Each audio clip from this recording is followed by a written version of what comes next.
Greetings, family. Let's get ready. Oh, okay. Whew, it's hot in here. Mm-hmm. Uh, hey, baby cakes. All right. So we're getting ready. I'm gonna read the because it's a little late. It's 4:10. So again, I'll read it in a different order to compensate. But we're gonna do the three things that we do daily, and then I'm gonna talk to you a bit about some things I want to talk to you about, but I'm not going to stay on here long. We're going to read this conspiracy first, okay? All right. My name is Cassandra-Floyd. For those of you who don't know, founder of the Temple of Evolutionary Emergence. I'm also known as the Daughter of the Fates. Ooh, let's see here. Yep. There we go. All right. It is 4:11, 11:11 Universal Time. This is known as the conspiracy to right all wrongs. For those who don't know, we'll be reciting this every day until August 25th. And it goes as such: we are the breakers of curses, the casters of glorious conspiracies, and the creators of the new world. I, Cassandra-Floyd, am a divine instrument of my mother's divine will. And as such, I am protected and guided by the sacred blood and water of my mother's body that anointed my entry into this life. I am divine because she is divine. Mami and I are one. I call all of our mothers to this moment. I call on she who governs everything, all time and every space in between. She with 1,000 names. Today it is Oya, the Usheress of the new age. Mami and I are one. I call upon all the divine ancestors and the Ashe of every mother on earth to break every curse ever casted upon the mothers and her children in all timelines and in every dimension. Mami and I are one. We, the mother's divine children, conspire together today to forever bind those who have or would harm you, great mother. Mami and I are one. We conspire today to destroy everyone in every timeline and dimension that has caused suffering and despair. Mami and I are one. Today, we embody the sacred and divine power of our mothers. Today, we, the tree, we, the weavers, rewrite all time. We, the tree, we, the weavers, rewrite the book of life. We, our mother's children, call the winds of change. We conjure the primordial dark. We summon the sacred serpent deep from within the earth. We subdue the rogue sun. We control the light. We heal the harmed. We embolden the fearful. We instill courage. Today, we are staging a global evolution as is our mother's divine will. Mami and I are one. We ecstatically welcome, hold on.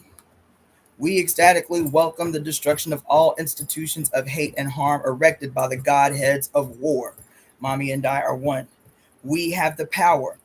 We have the voice. We are the portals of change. We give life and sacred blood to this conspiracy.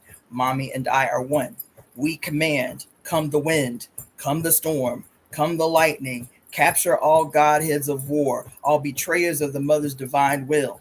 Bring them and their confusion and war to an end. Scatter them to oblivion, never to be resurrected.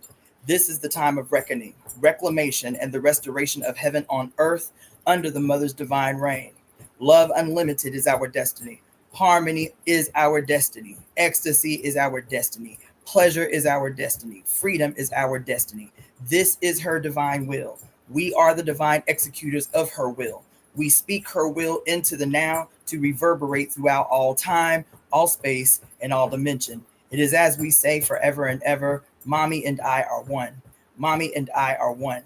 Mami and I are one. All right. So for those of you, whoops, sorry, boo.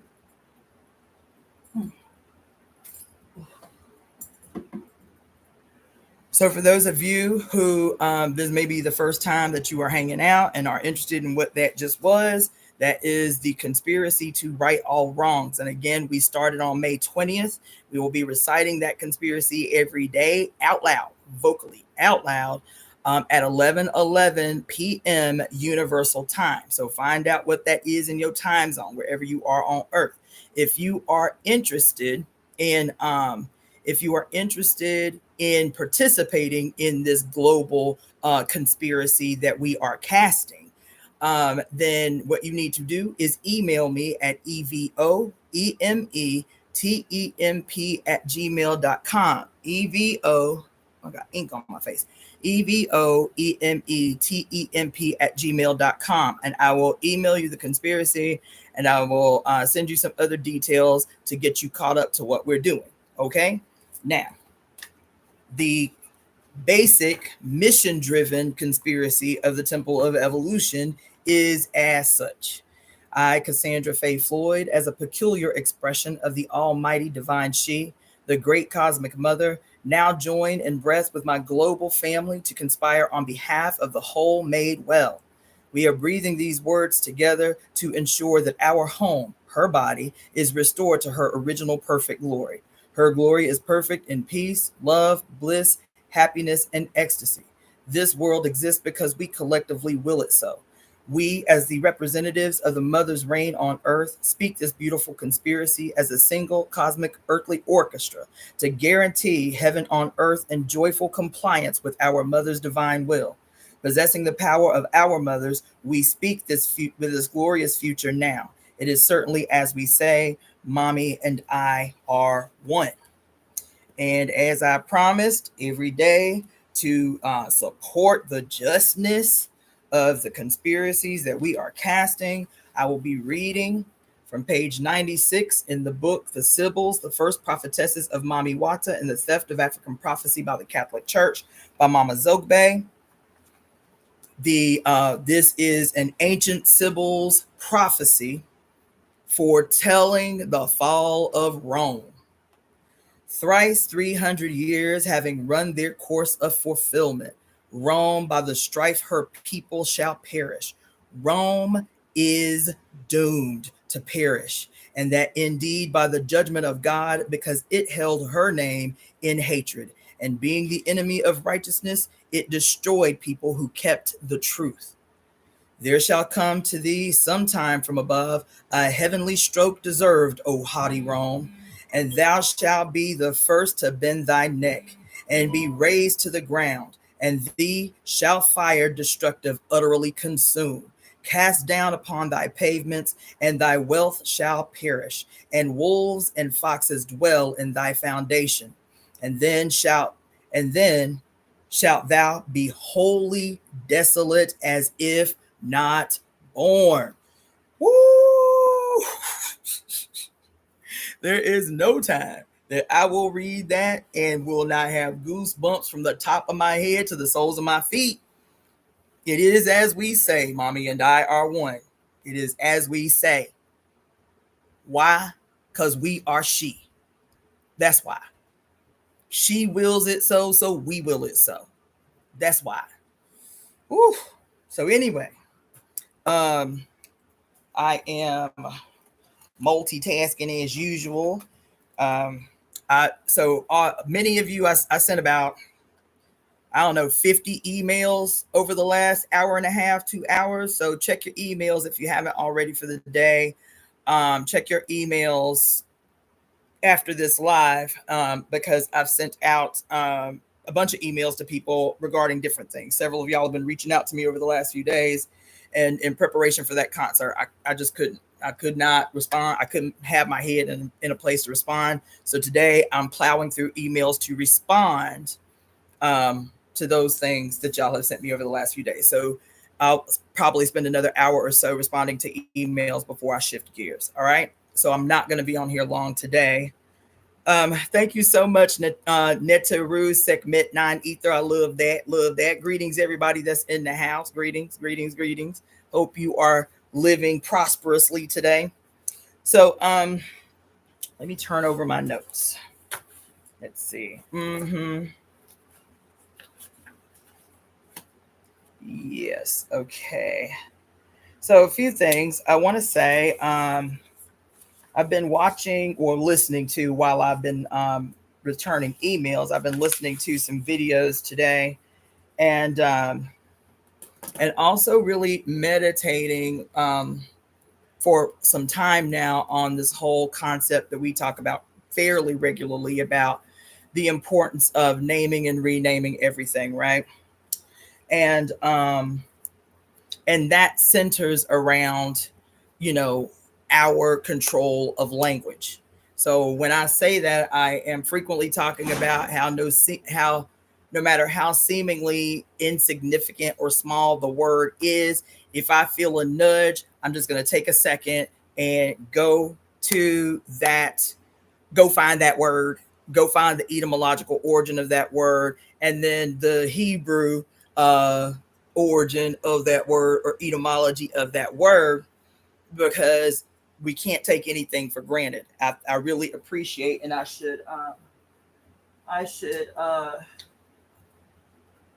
acknowledge it for a moment.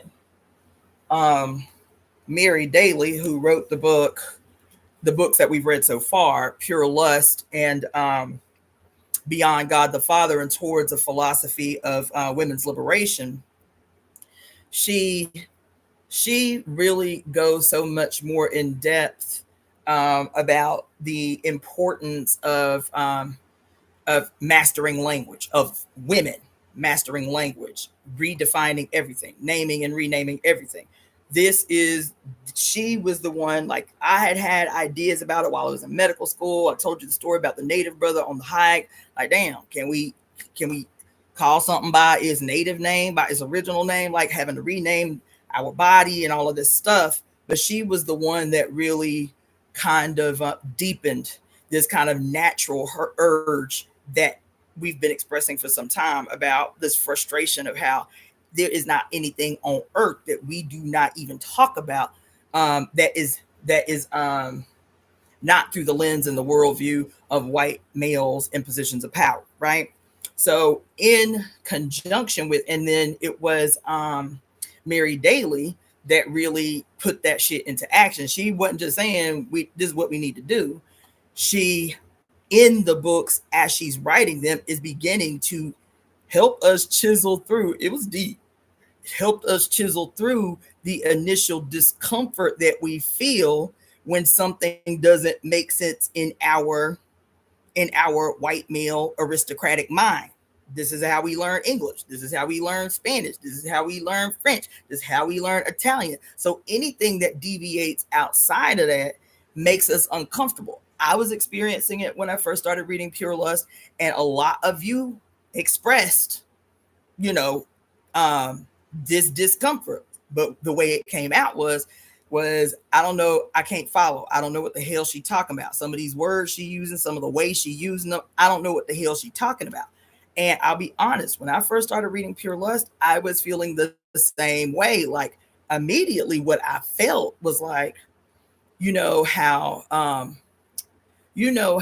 people quote in professional circles, right? Doctors or lawyers and shit will deliberately use jargon to talk above people's heads, knowing that people will not understand what they're talking about, and two, knowing that they will be too embarrassed to ask for them to clarify. So they use language, they use jargon as a weapon to keep people out of the loop, to keep people from inquiring deeper, right? And so I was like, is that what she on? Is she talking in this kind of jargony way? You know what I'm saying? All these big complicated sentences and shit. Is she doing that to just speak to a certain group? Is that what she doing?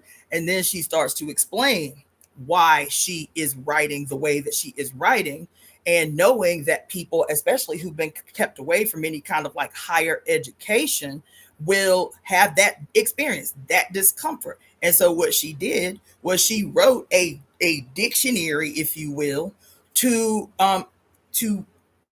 act as a companion for you when you are reading her books. She gives us a real world observation of what it is going to mean to redefine everything, to seize control over language and human communication. That shit was uncomfortable for a minute. A lot of y'all stopped logging in. Several of y'all reached out to me and said, look, when you done reading Pure Lust, when you done reading Mary Daly shit, then I'll come back on, because I don't know what the hell she talking about. And I was like, you got to do what you got to do, but I got to do what I got to do. You understand? The mother led me to everything that comes to us is purposeful. Even if it's uncomfortable, everything that comes to us is purposeful. And can we move through the discomfort to galvanize what it is that is meant for us in that? And so that's what Mary Daly represented for a lot of us. A lot of y'all was up in here while I was reading Pure Lust, child, having a whole ass experience, because Mary was dishing out spankings on the daily. Go back and listen to our reading of Pure Lust. I go back sometimes and I'm just like, ooh, Mary was on one. She was on one. And so I want to, within the grand context of regaining control or seizing control of human language and communication, the importance of naming and renaming everything, that is not a small part, but a massive part of what it is we say that we're trying to do today, right? Is for us to define phenomenon. It is for us to be in the center. And what is required for us to be in the center is for us to be able to adequately and thoroughly and deeply define ourselves in the world outside of the worldview imposed on us. It is for the so-called oppressed for a change to speak in their own image, to speak in their own interest, to speak from their specific and peculiar worldview through their specific cultural lens that is directly in opposition to that shit that has been imposed on our skull by those from outside of us. We understand us through the lens. We talk about us. We use our words based on the worldview imposed on us by the outside in, from the outside in. You feel me? So that's what that's about.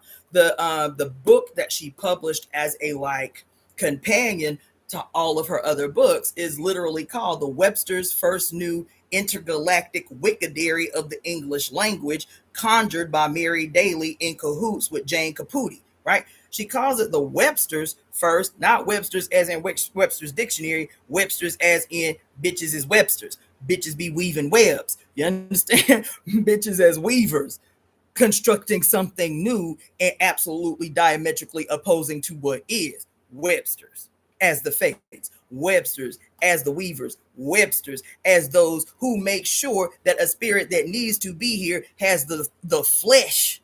That's web work. When your mama allow you to be in her uterus for 9 months, that's web work she doing. That's weaving work she doing. That's construction that she doing. You feel me? And so that's why it's called the Webster's Dictionary, the Webster's First New Intergalactic Wikidary. Excuse me. You feel me? And so even now, when I tell you, the first thing I'm gonna do is Google the etymology of a word. Then I'm gonna look for the Hebrew etymology of the word. I will also pick up my Weaver's Webster's Wikidary. You feel me? And see if Mary Daly got something to say about these peculiar words that I'm looking for. The other two books that really I feel like we have to spend more time with, that can help with this project that we're involved in, are the two books by Barbara Walker. The first one that she published was the Women's Dictionary of Symbols and Sacred Objects, and then subsequently the Women's Encyclopedia of Myths and Secrets. Both are gangster level constructions, and especially given the time that they were produced. Let's see, what's the publishing date on Symbols and Sacred Objects? Let's see. Symbols and Sacred Objects, she published in 1988, baby. She published in 1988. Myths and Secrets, she published in 1986. So this one she actually published first. 1986, she published the Encyclopedia of Myths and Secrets. 88, she published Symbols and Sacred Objects. And there is no time that I have opened these books where my literal wig was not split. Not one time. Not one time. Where something I wasn't even looking for and just happened to, like, stop on. I'm like, oh, you feel me?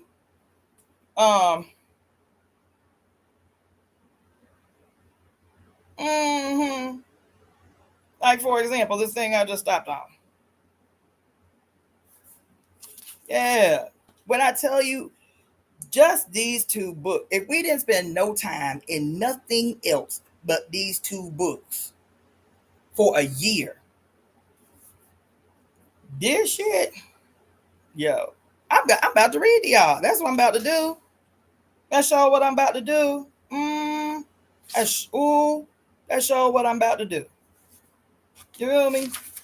So what I landed on, and I've read for myself before, but it just seems relevant now because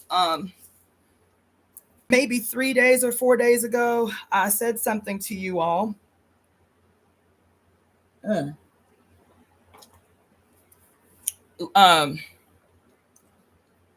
tell you before we even get started, it's gonna have to I have to make a self-criticism because I did not have time to so thank you, Brenda, and thank you, Colleen, for your donations that just came through.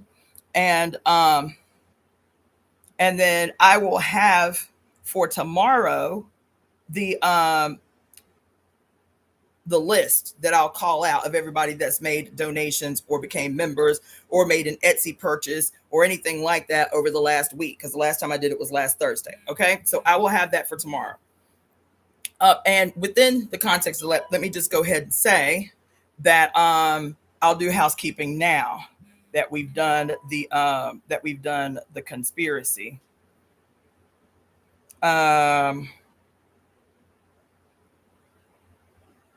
Okay, GJP, appreciate you. Appreciate your discipline. I love that so much. Okay, so housekeeping. Donations to, i.e., YouTube Daughter of the Fate, which is the primary way that the ambitions of the Temple of Evolutionary Emergence are being presented as of now. So if you want to donate to, contribute to in any way to the Temple of Evolutionary Emergence in this project that is being expressed through Daughter of the Fates YouTube channel and also Daughter of the Fates IG. And you can find me pretty much everywhere as Daughter of the Fates on my TikTok. I'm still trying to figure out how to go live on that shit. And and then also another way that you can support. Thank you, Sage Page, for your donation, darling. And also for Margarita Sage for becoming a Yemaya Perk member.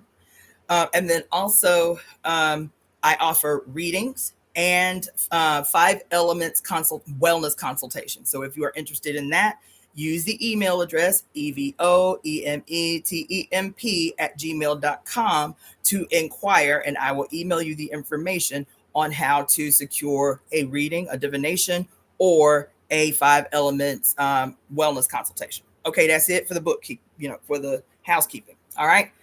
So what I was saying is, these books. So if people ask me, and people have, if people ask me, I'm new in this journey, I'm new to all things spiritual, you feel me? If I had to have 3 books to start my journey with, shit, it'd be hard. Okay, so let me just say it like this. If I had to have the most important books to begin my journey with, what would you recommend? And I would recommend in this order. I would recommend in this order because it was the order that I took. The Great Cosmic Mother, Rediscovering the Religion of the Earth. That is by Barbara Moore, an illustration by Monica Jew. These two books, which are actually much more studious, they don't read like a novel. Like you can read The Great Cosmic Mother all the way through, or you can listen to me read it all the way through here up on my YouTube channel, is both Barbara Walker's books, the Women's Encyclopedia of Myths and Secrets, and the Women's Dictionary of Symbols and Sacred Objects. And also, I would have everyone buy immediately, and because it's a quick and short read, the Sibyls, the First Prophetesses of Mami Wata, The Theft of African Prophecy by the Catholic Church by Mama Zobe. Those will get you right. If that's the only books left in your library after catastrophe, those books will get you right. Those books will get you right. You feel me? And so let's see. Greetings, Persis, Andrew. I sent you an email less than an hour ago. So after we get off this live, check your email. So anyway, I'm saying this because these books hold such an extraordinary gravity of information that's been kept to us, and they are presented in a way that's not so over the top that you can't eat on them. You know what I'm saying? I'm telling you that you can have a third grade, a fifth grade, or an eighth grade reading comprehension and still be able to move through these books and gain something from them in subjects, and still damn, and subjects and shit, and still be able to like keep it interesting. Y'all hold on for a minute. Let me check one more thing to figure out this freezing before it gets too deep. Let's see. What is it called?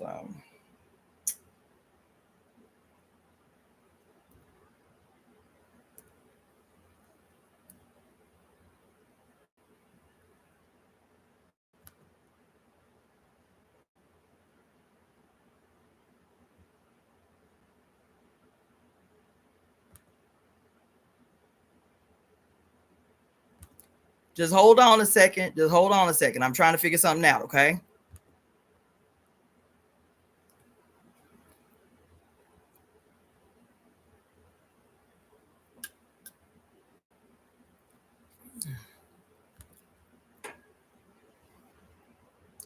Mm-hmm.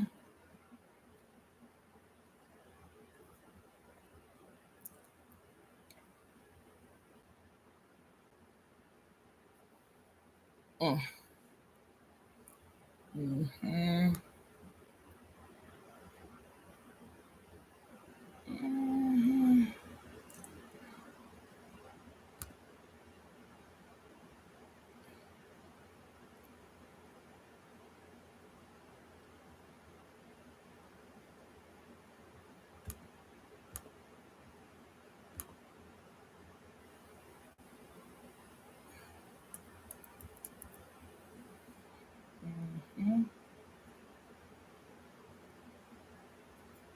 Okay.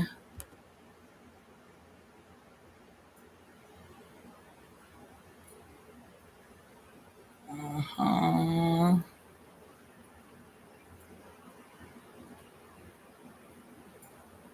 Mm-hmm. Just give me a second. I'm still here. Just give me a second. Mm-hmm.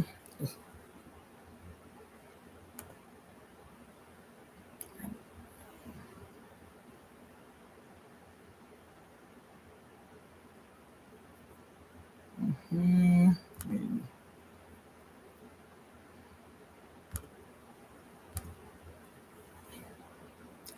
Yeah, let's do that.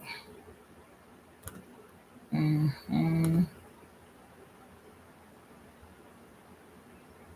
Mm-hmm. Okay. All right. Let's see if that helps.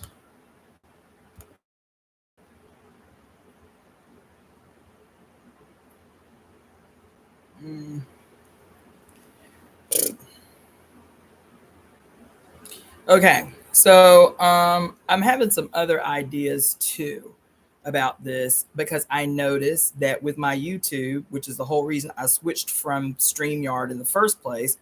But I've noticed that with YouTube, I haven't been getting as many disruptions. And the only time I've started getting disruptions is when I started doing this at 4:11 p.m. So it might just be the fact that 90% of the people that live in my apartment complex work from home and we're all on the internet at the same time. Like maybe that's, I don't know.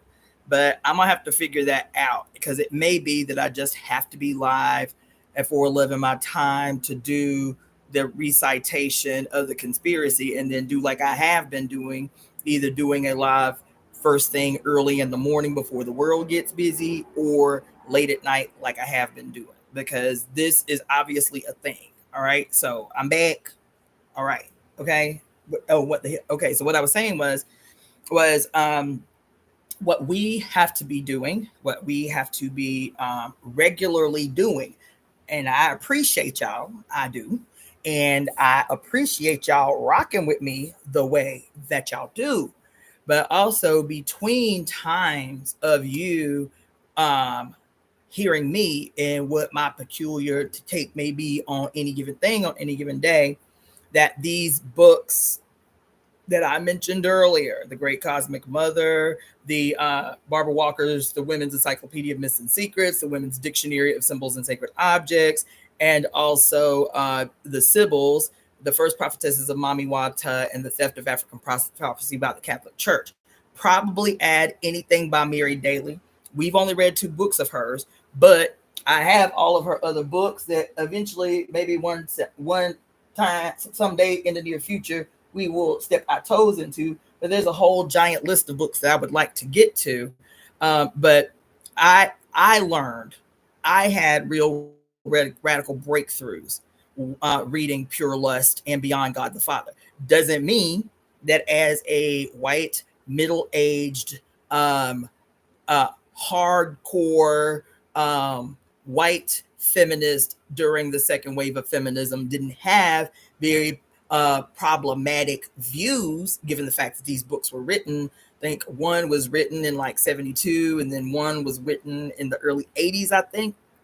And even though we can see her progress and understanding that because of her worldview, being white, female, middle class, previously devout Roman Catholic woman, and I tried to shine the light on and go deep into these areas that were extremely problematic when they presented themselves, but doesn't mean that I was not able to get what I needed from those books and deep dive into those things that were problematic about the book and keep it pushing. Take what you need and leave the rest behind. Expose it, but leave it where it is. You feel me? So I know that there were many complaints. I will be honest. There have been many complaints when I was reading Mary Daly's works in particular, right? Somebody asked me, why you always reading these white women books? And it is not to glorify, because I told you my opposition was with the Great Cosmic Mother. I was like, I ain't reading no book by no white women. You understand what I'm saying?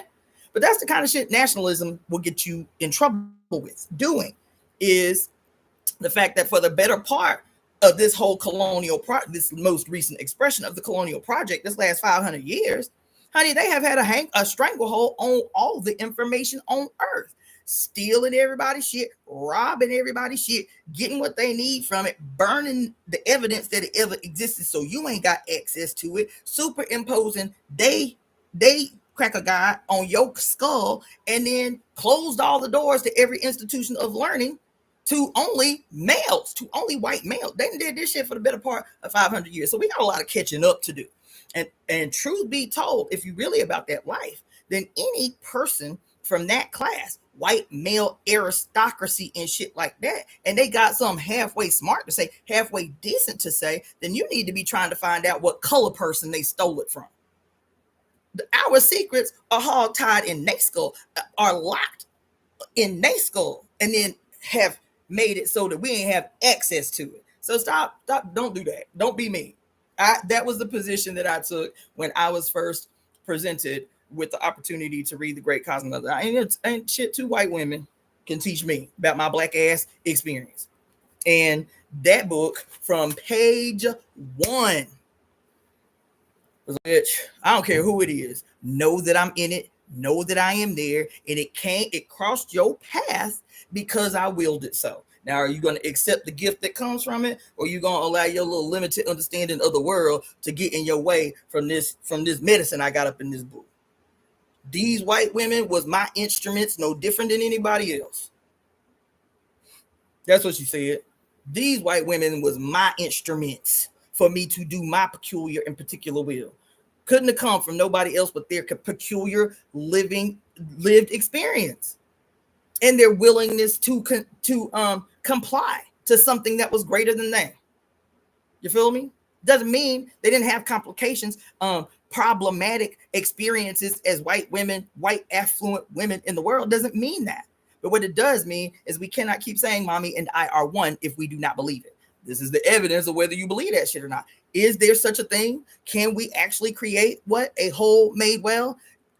Then to say out my mouth that we are conspiring together to create a whole made well is going to put us in if we really believe that, it's going to put us in a lot of extraordinary and uncomfortable positions that are going to challenge our own conditioning, our own fixed thinking. It is, because we're conspiring on behalf of the whole made well. Don't nobody deserve to live like we live. Nobody. I don't give a fuck who it is. Don't nobody deserve to live in this malignant construction created from the brainchild of the son gone rogue, the son run amok, the son gone astray, the son forgetting that he too is a part of the mother's body. What's his name? What was his name? Man.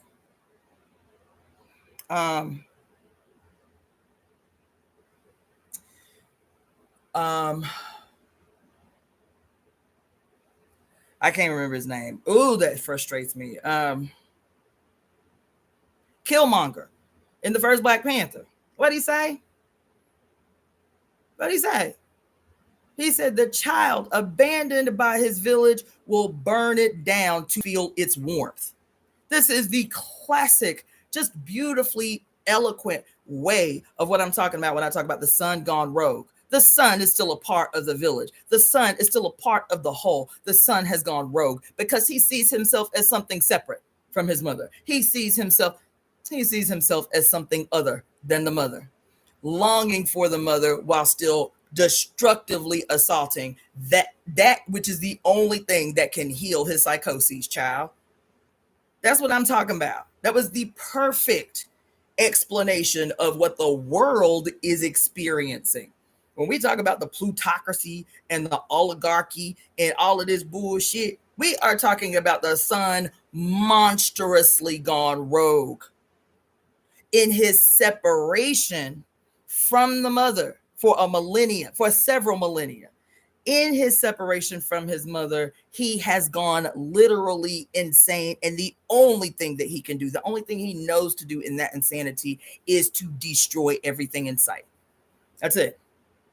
There's nothing that can satiate this appetite for destruction. You understand? That's why in the conspiracy that we together subdue the rogue son. That's why.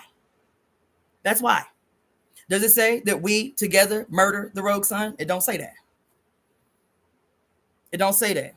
That is the mother's will is what we are complying to. We subdue the rogue son. What did I tell you where Chinese medicine is concerned about the yin yang relationship between yin and yang, as the mother and the son? And it says something specific. I hadn't read it in years, and when I read it to talk to y'all about it, I was like, oh my God. And I know that shit, and I still was just like, it was just profound, like I had never read it before. When it talked about the husband and wife, did anybody remember how the husband and wife fit into the mold of the yin yang presentation of the harmony of opposites. The harmony of opposites represented by the yin and the yang, and the feminine, masculine qualities therein is not husband, wife, boo, and baby mama, or nothing like that. It is the mother and son. The harmonious union between mother and son is a representation of divine harmony. The mother and the son is what is represented wherever you see that cute little yin yang symbol. It's not you and your baby daddy. It's none of that shit. It is the harmonious relationship between the mother and that which she created. The harmonious relationship. And what did that harmonious relationship say in terms of yin yang theory, according to traditional Chinese medicine? It says that a mother, yin, gives birth or generates yang. She gives birth to the son. And in return, in harmonious union with his mother, he invigorates and stimulates his mother. He invigorates and stimulates his mother. This is the harmonious relationship. It says in this relationship of interdependence that one could not exist without the other. There cannot be activity without rest, energy without matter, contraction without expansion. Yin remains inside the body. That's why all of your organs are called yin organs. Yin remains inside the body. This is the mother. Yin remains inside the body to act as a guard for the yang. That's because that's your mama protect you as a male child. She baby you, she protect you, she feed you from her body. Oh, that's what it means when it says yin remains inside to act as a guard for the yang, and yang stays outside to act as a servant for the yin. Because when you serve your mother, you are already guaranteed to get everything you need from her in return for the certainty that she will always feed you, she will always care for you, she will always nurture you, she will always protect you, that in return for this endless bounty that she guarantees you by virtue of being your mother and caring about your life, that you remain outside and act as a servant to her, not because you lower than, not because you less than, not because you the man.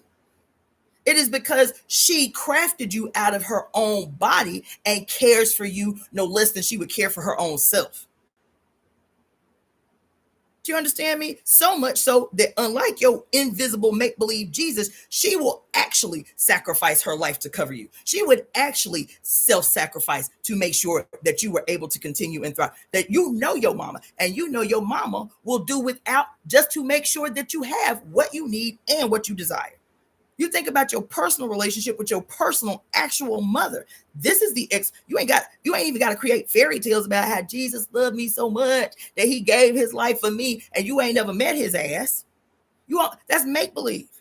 You don't have to look to Jesus for the evidence that God is real. Your mother and the fucking care that she placed in you, her ambitions, her dreams that could not be met, she shares those with you and got to do to act as a guard to her son.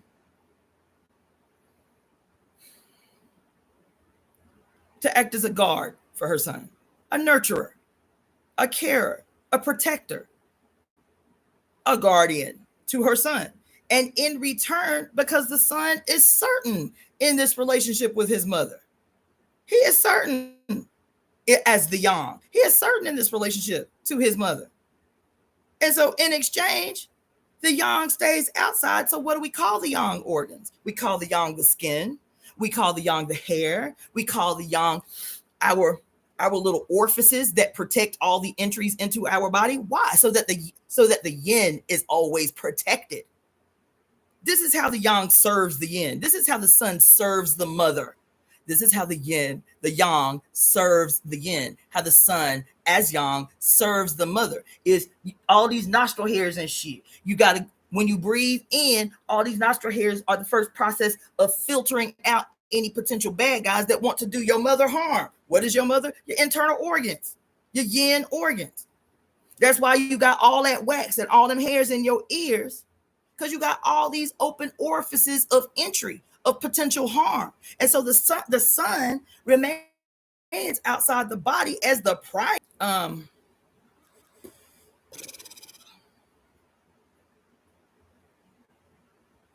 Let's see. And then the other thing that it talks about in terms of the harmony or the balance between yin and yang, especially as seen as um, uh, masculine and feminine. It says, according to the web that has no weaver, that the aggressive spouse and the passive spouse, for one to be aggressive, think about the sun now. For one to be aggressive, the other must be passive. This is a representation of a disharmony, the passive and the aggressive spouse. That the one cannot be aggressive without the first passivity of the other. What does that mean? What does this explain? Thank you, Shanta's J and Claudia Ankara for your donations. What does this mean when translating this and superimposing it on our understanding of the outs of our actual world and lived experiences, our actual understanding of of the relationships between males and females?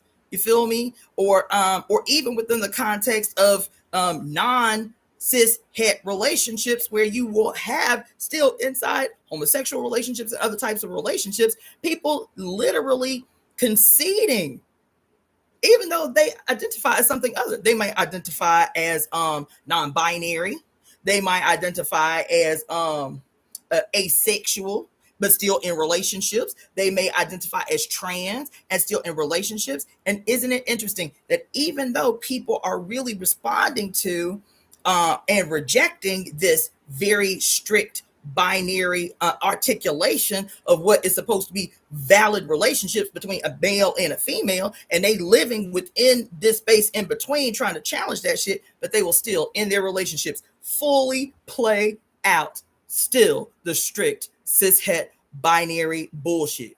One will be, quote, obviously masculine in their presentation, and in that obvious masculine presentation as imposed on their goddamn skull and consciousness, their behavior is lends to this bullshit. The fucking malignant attributes associated with masculinity in a white male patriarchal society, right? And then the other will be the dainty and the feminine. They will become the personification of what this malignant masculine being expects and correlates with what, quote, true femininity is. And so they will become these malignant versions of still a white male patriarchal understanding of what true femininity is, which is identified with weakness and passivity and softness and no boisterousness in the voice and being pretty and pristine every day and all of that shit. Dainty, that shit. What was the big campaign that was so funny and everybody was talking about it? Being demure and shit. Being demure and shit. These are both malignant responses to those ideas that we have not even taken enough time and presented with enough cutesy. That was the other one. Cutesy, dainty, and demure and fucking shit. And so you, as a black ass woman with a boisterous ass voice and more solid musculature in general than your other female counterparts, are easily reduced to and vilified as, why you being masculine? Why you talk so loud? Why you boyish? Why you mannish? Even though you didn't squeeze children out your body. You feel me? Which is quite possibly the most feminine thing you can do, is to generate something out of nothing in your own goddamn body. You feel me? And so it is because, again, we attempt to understand the world through a worldview that has been imposed on us consistently for a minimum of 500 years, this most recent articulation of patriarchy, but at best 6,000 years. This shit has been slowly crafted and sharpened and deepened and fit to different patriarchal expressions throughout the colored world and the white world. And then we fall right in line, taking and accepting as holy writ the sun gone rogue's explanation of who you supposed to be in the world as female, who you supposed to be in the world as male. And if you deviate in any single solitary way, you are an other. And so by being identified as an other, to be identified as an other means that no matter what happens to you, no matter how violent that thing is that happens to you, it was justified because you were not normal, because you did not fit the very stringent and narrow mold presented to you by the fucking godheads of war, wherever they are and whatever they look like at any particular time in human history. And so here, yin yang theory has the ability to explain this, because this is not what I'm talking about, is not very yin and yang, right? To fit into these narrow molds of quote social normity based on fucking bourgeois morality and all of that shit. You feel me? Then you can't, there's no way to exist harmoniously with others. There's no way. It's impossible to exist harmoniously within yourself, within your own self, because yin and yang exists within each one of us. We are all both yin and yang. And that's why your ass is always deemed crazy. That's why everything that happened to you, the doctor gonna tell you, oh, you just got this psychological disease or this psychological disease or this.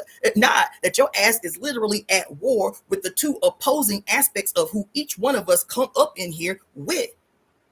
Both yin and yang within us every day from birth to death, and those harmonious exchanges within ourselves ebbing and flowing all of the time to adjust for whatever changes we're going through sociologically or environmentally or even in our age range and age group or hormonally. This is the ebb and flow that exists, the divine feminine and the sacred masculine existing in us all the time and moving and ebbing and flowing based on whatever is occurring in our life at any given time. And that thing that is happening with us any given time, responding to the outside world and whatever is happening in the outside world and our relationship with others. Those things are just as dependent. Our yang personification of the world around us and how we must adjust to this thing that's happening around us, whether it's environmentally, whether it's socially, politically, whatever. You feel me? So that's why I'm always bringing up the yin and yang. You feel me? That's why I'm always bringing it up, because the whole purpose of the development of this theory, this yin yang theory, was an explanation of everything in the universe, not just your health and wellness. How you gonna measure your health and wellness, the quality of your beingness, the quality of nation?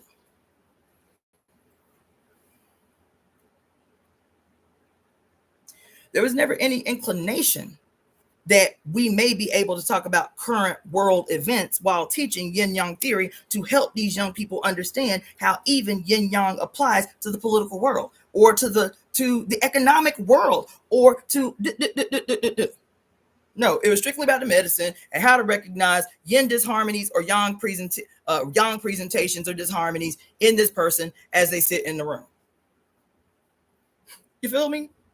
That's why it had to be me that teach you yin yang theory, and to constantly remind you, no matter what we are talking about, y'all know I'll be quick to pull out my little yin yang chart, or I'll be quick to pull out my little 5 elements chart. And even though we talking about, I don't know, something completely unrelated to the regular person, y'all will be able to understand in real time how 5 elements theory applies to this political event that everybody talking about right now, because of the way that I have taught you. And if anybody that's been on my channel for any period of time and disagreed with the statement that I just made, please let me know, because I'm not opposed to learning more and getting deeper in my understanding so I can articulate this shit better. Please let me know if I'm missing the boat somehow. Please let me know if there's some place else or somebody else that is teaching you this shit the way that I am, in the depth that I am teaching you, in a way that you can dig up death and be able to understand it in real time. I ain't trying to keep... I don't want mysteries to exist if mysteries are going to exist to specifically exploit other human beings. There shouldn't be no secrets right now. Shouldn't be no secrets. Shouldn't be no mysteries. We got to unearth all this shit if we expect to have the power to change it. We have to understand what it is that we are witnessing all the time, and not through the language of somebody else who has ulterior motives. This constant, perpetual, slide of hands ass bullshit we always presented with, and because we got limited understanding, we take and internalize the shit exactly how it's been fed to us, and can't figure out why we can't ever come to the right conclusion about how to change our goddamn social circumstances, our political circumstances, our economic circumstances, or even how to resolve conflict among and between each other. You have to know this shit. You have to know it. We have to be able to quickly call it out. It may sound good on the surface, but then to be able to see in it and be like, oh, there's that bullshit right there. Cassandra was trying to tell me they be hiding bullshit in plain sight on some sleight of hand shit, and it's everywhere and it's everything. What did I tell you? If the white world is telling you it's this way, be looking to the opposite thing to find out what the truth is. Because they never, what does your Bible say?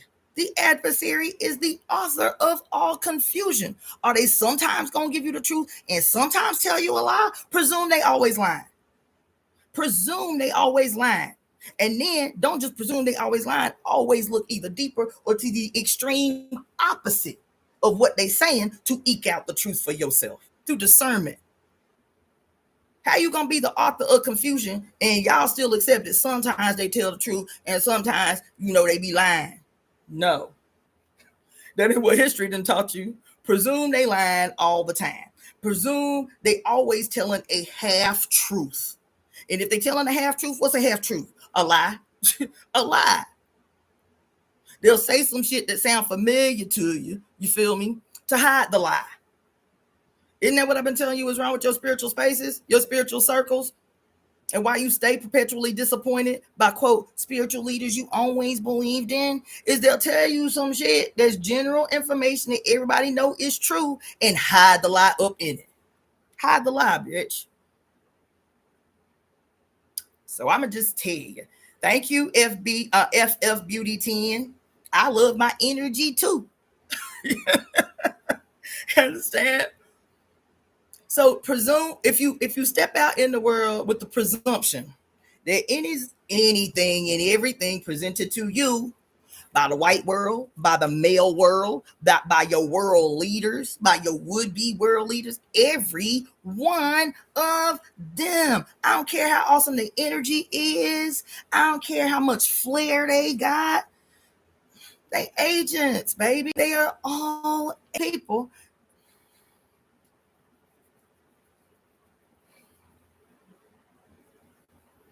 Give them the education, give them the kickbacks, give them the cushy life, give them the white wife, and then send them back into the field where they people in there with that's why he called it neocolonialism, white power and black face. That's what he called it. White power and black face. You understand? But that's where he stopped. Because Kwame Nkrumah too was a patriarch. Yeah, he was. Because even though as astute as his assessment was about, quote, the last stage of imperialism being neocolonialism, in his mind, that they would just put black men in the position of leadership to replace white men, but still have white goals, objectives, and so on and so forth, impact. But what he couldn't see, because even the most militant black leaders couldn't even conceive of it in their own motherfucking imagination, the idea that no, neocolonialism, feel me?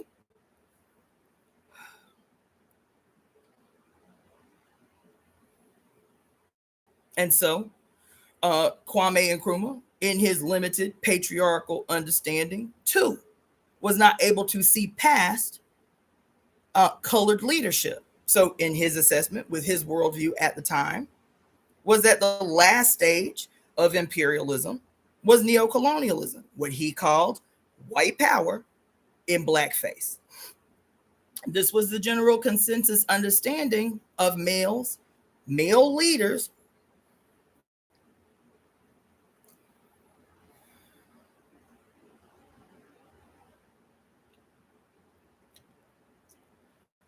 This was the general consensus of revolutionary male leaders throughout the so-called third world. This was the line that existed all over Africa. This was the line that existed even in the Soviet Union. This was the line that existed in China. This was the line that existed in Vietnam. This was the line that existed in all of these revolutionary struggles throughout South and Central America at the same time. Revolutionary struggles unfolding and popping off throughout the third world, making not only popping off all over the third world, but working together to make these shits universally pop off at the same time, and did not have, and we glorify that shit. We women who have worked in any type of political revolutionary organization glorify that shit.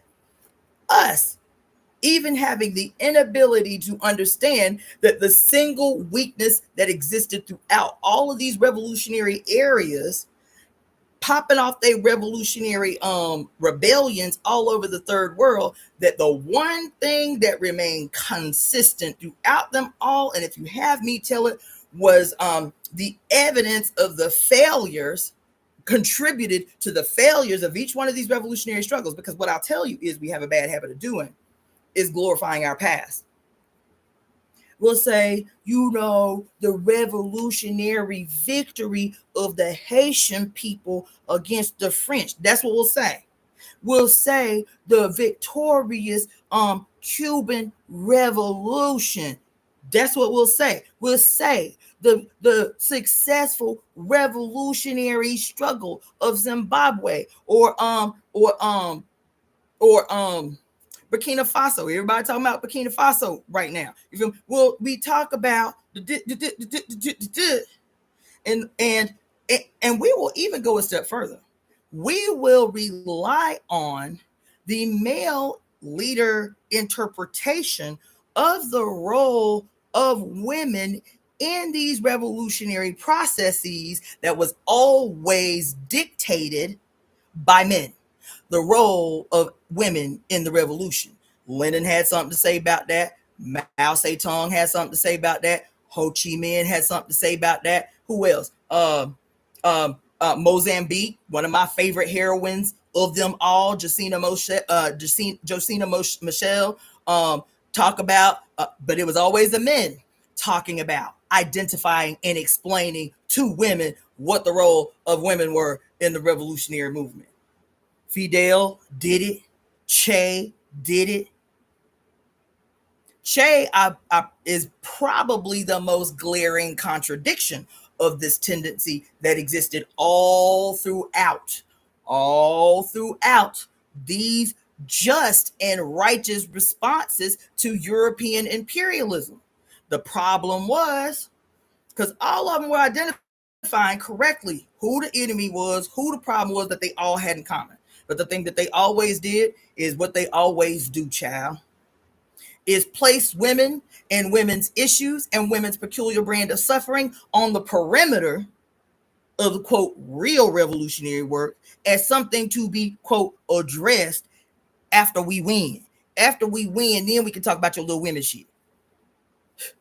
Or for these male leaders who probably had great intentions with a limited understanding, saying shit like, these males, shit, what was I gonna say? The train of thought I had. Taking great pride in, quote, placing women in positions of leadership. You feel me? Look at sister so-and-so who over this piece of the revolutionary work. Look at sister so-and-so over here who over this piece of revolutionary work. Yet the peculiar experiences of women, especially in the third world, none of those issues ever show up on your platform as central to the revolutionary work, as a cornerstone pillar of the, quote, three main things that we got to deal with if we want to be successful and complete in the overthrowing of our opposition. Never. You feel me? It was always some peripheral shit that we'll deal with later. You and your peculiar issues. You feel me?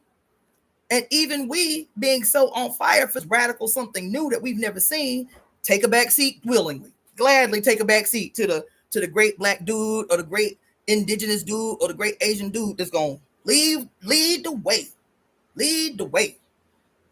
And then we identify these struggles. Today we do it.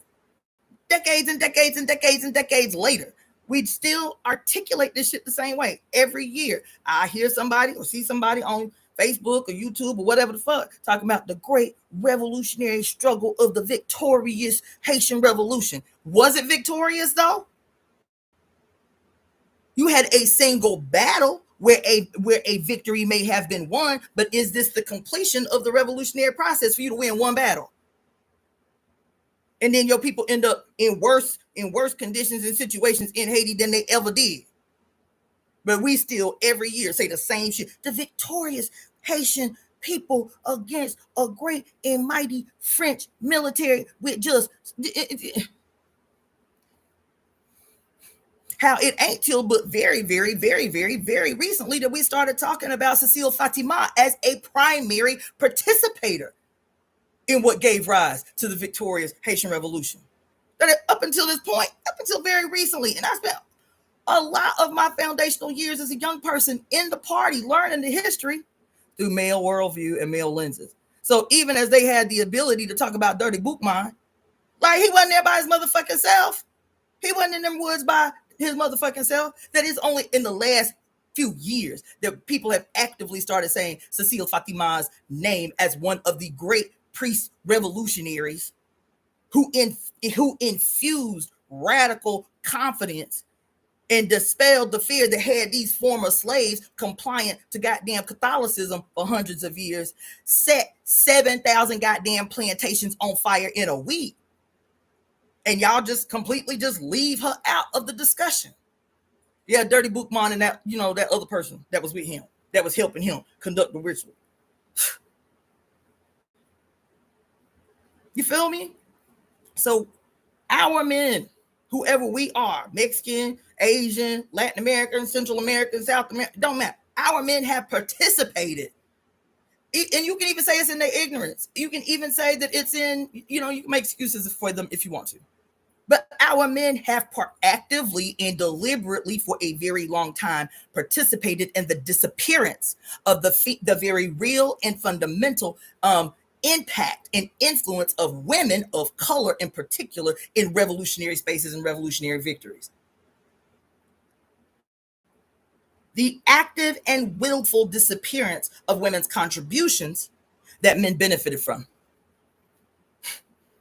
Y'all talking about it now. Y'all talk about, I forget what y'all call it in these, because a lot of young women are talking about it now just with regard to relationships, how these men, you feel me, will get into relationships with you and dog you and do you dirty, but as soon as they leave you, they done absorb some of your characteristics to make themselves appear better in the next relationship. How they'll copy you, woman. They'll copy the things that they learn in terms of new ideas and articulation. They'll steal your character and wear it as a garb to betray the next woman. You understand what I'm saying? That shit's been they have a great frame of reference, whether they recognize it or not, because that shit happens in every space. Some man that we hold up, oh, he's so amazing. You see how he be talking and all of that shit. Little do you know that he left a string of women bruised and battered and abandoned, that he took a little piece of them. And then this is what his evolution looked like, is how much he can absorb from some woman he traumatized to make himself appear. Look at all this growth I have experienced in my life and in the work I do. So he can continue exploiting women and siphoning the energy from them. This has happened politically. They got a great frame of reference to do that. You feel me? And so what happens is, especially these revolutionary organizations, is because women are not placed in the center, God damn it. Because women's issues are not placed in the center, God damn it. What happens is you got the great grand revolutionary out front as a representation of these new goals and ambitions for the group, while that same motherfucker is behind closed doors still terrorizing women, still exploiting women, still doing women dirty, still laying seed and going on to the next motherfucker. And don't nobody challenge him, because what do we call it now? We have a language for that now that I didn't have when I was a revolutionary, when I was in a revolutionary organization. Now it's crystal clear, because young women have been out here saying, look, this is what the fuck happened to me. This the dude who did it. So to avoid that nigga, people outing these niggas now. You feel me? Motherfuckers is outing these men now.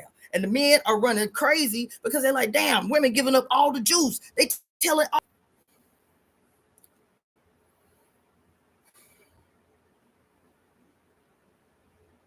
If you're going to do that, fine. as a man, if you gonna make the commitment, quote, to the revolution, that you gonna globe try and you gonna teach other revolution,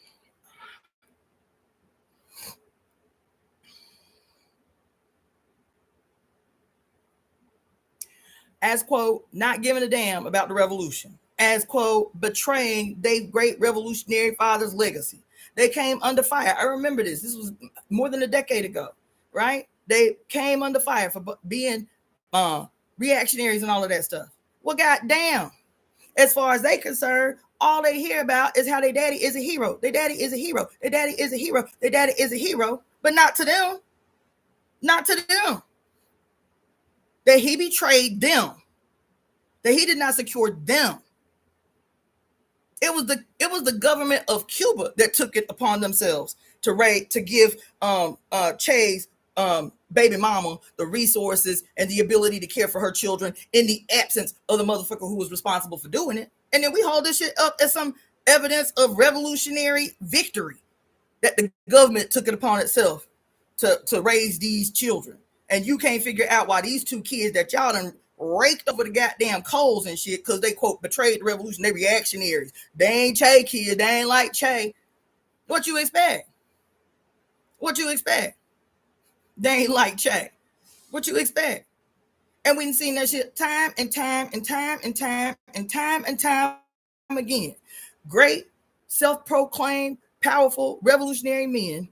And the first thing they want to do is plant some seeds somewhere and then abandon them and then be talking all in third person about their kids and shit and how he doing this for the kids. He doing this for the kids. Bitch, no, you ain't. Because you ain't even sending no money home in your revolutionary ambition. You feel me? Ask me how I know. Because I was married to one who left his own children. They weren't our children together. His own children with me while he was, quote, going to do the real revolutionary work. That shit is a culture that is malignant at its essence. Not only is it malignant, but it still sees women as these objects for men to point to when it's convenient, for making them look a certain kind of way, for making them feel, see, my baby mama in my seed, you feel me, in my seed. Not seeing them as equal contributors to human history. Not seeing their need to be freed up so that they too can make their full and complete contributions to changing the world. Nope. Your revolutionary work is to be somebody's baby mama. You feel me?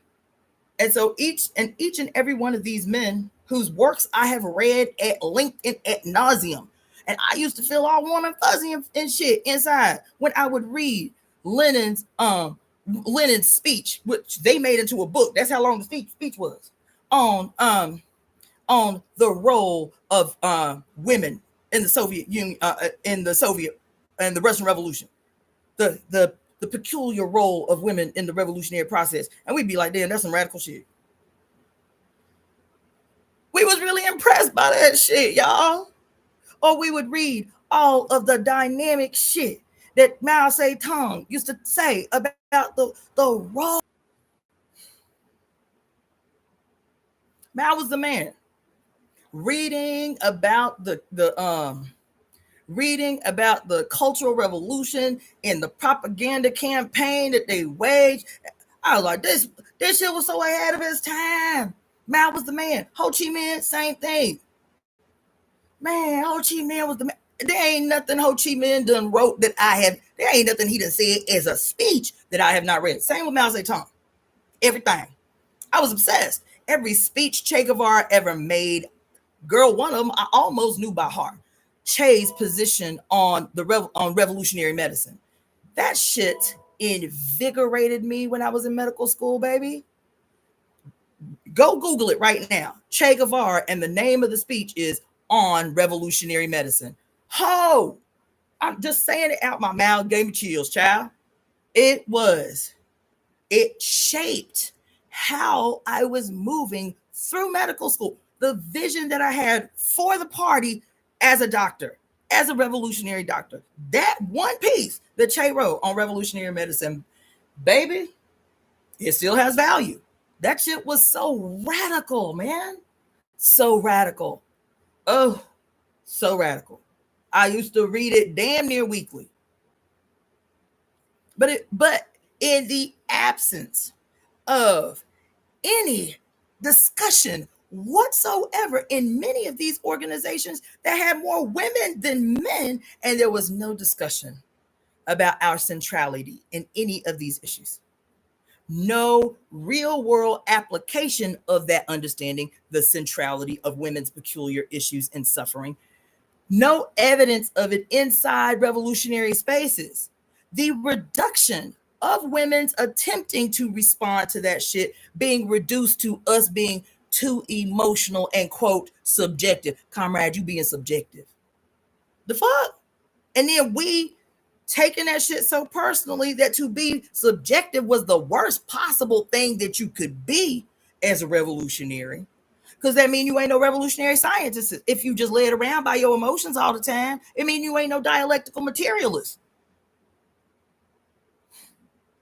So if some nigga inside your organization who is supposed to be, quote, the best sons and daughters of Africa, the ones who are the only ones with the information to be able to change this shit once and for all, and he acting not nowhere, you can't name one nowhere. You can't name one nowhere. Man, this is the first day. It's been like hot. It's hot today. Whew. Okay. How about now, you guys? Thank you so much, Shanta J. How about now, you guys? What I'm looking like? I need in the comment section, thumbs up. I'm with you. Because y'all don't know when y'all doing the emojis, they will, okay, cool. When y'all do just the emojis, they will get frozen too. So it's not, you're like, I need an actual real-time comment. Thank you so much for bidding one. I need a real-time comment in the comment section when I asked for confirmation. Okay. So anyway, across the board. So I've been talking about, the need to put Black women in the center, Black-skinned women in the center, and then even those Black-skinned women in the center of those in the direct center to lead and guide and assist from the center, just like this relationship between the yin and yang I was talking to you about, right? That the son can only become aggressive when the mother is passive.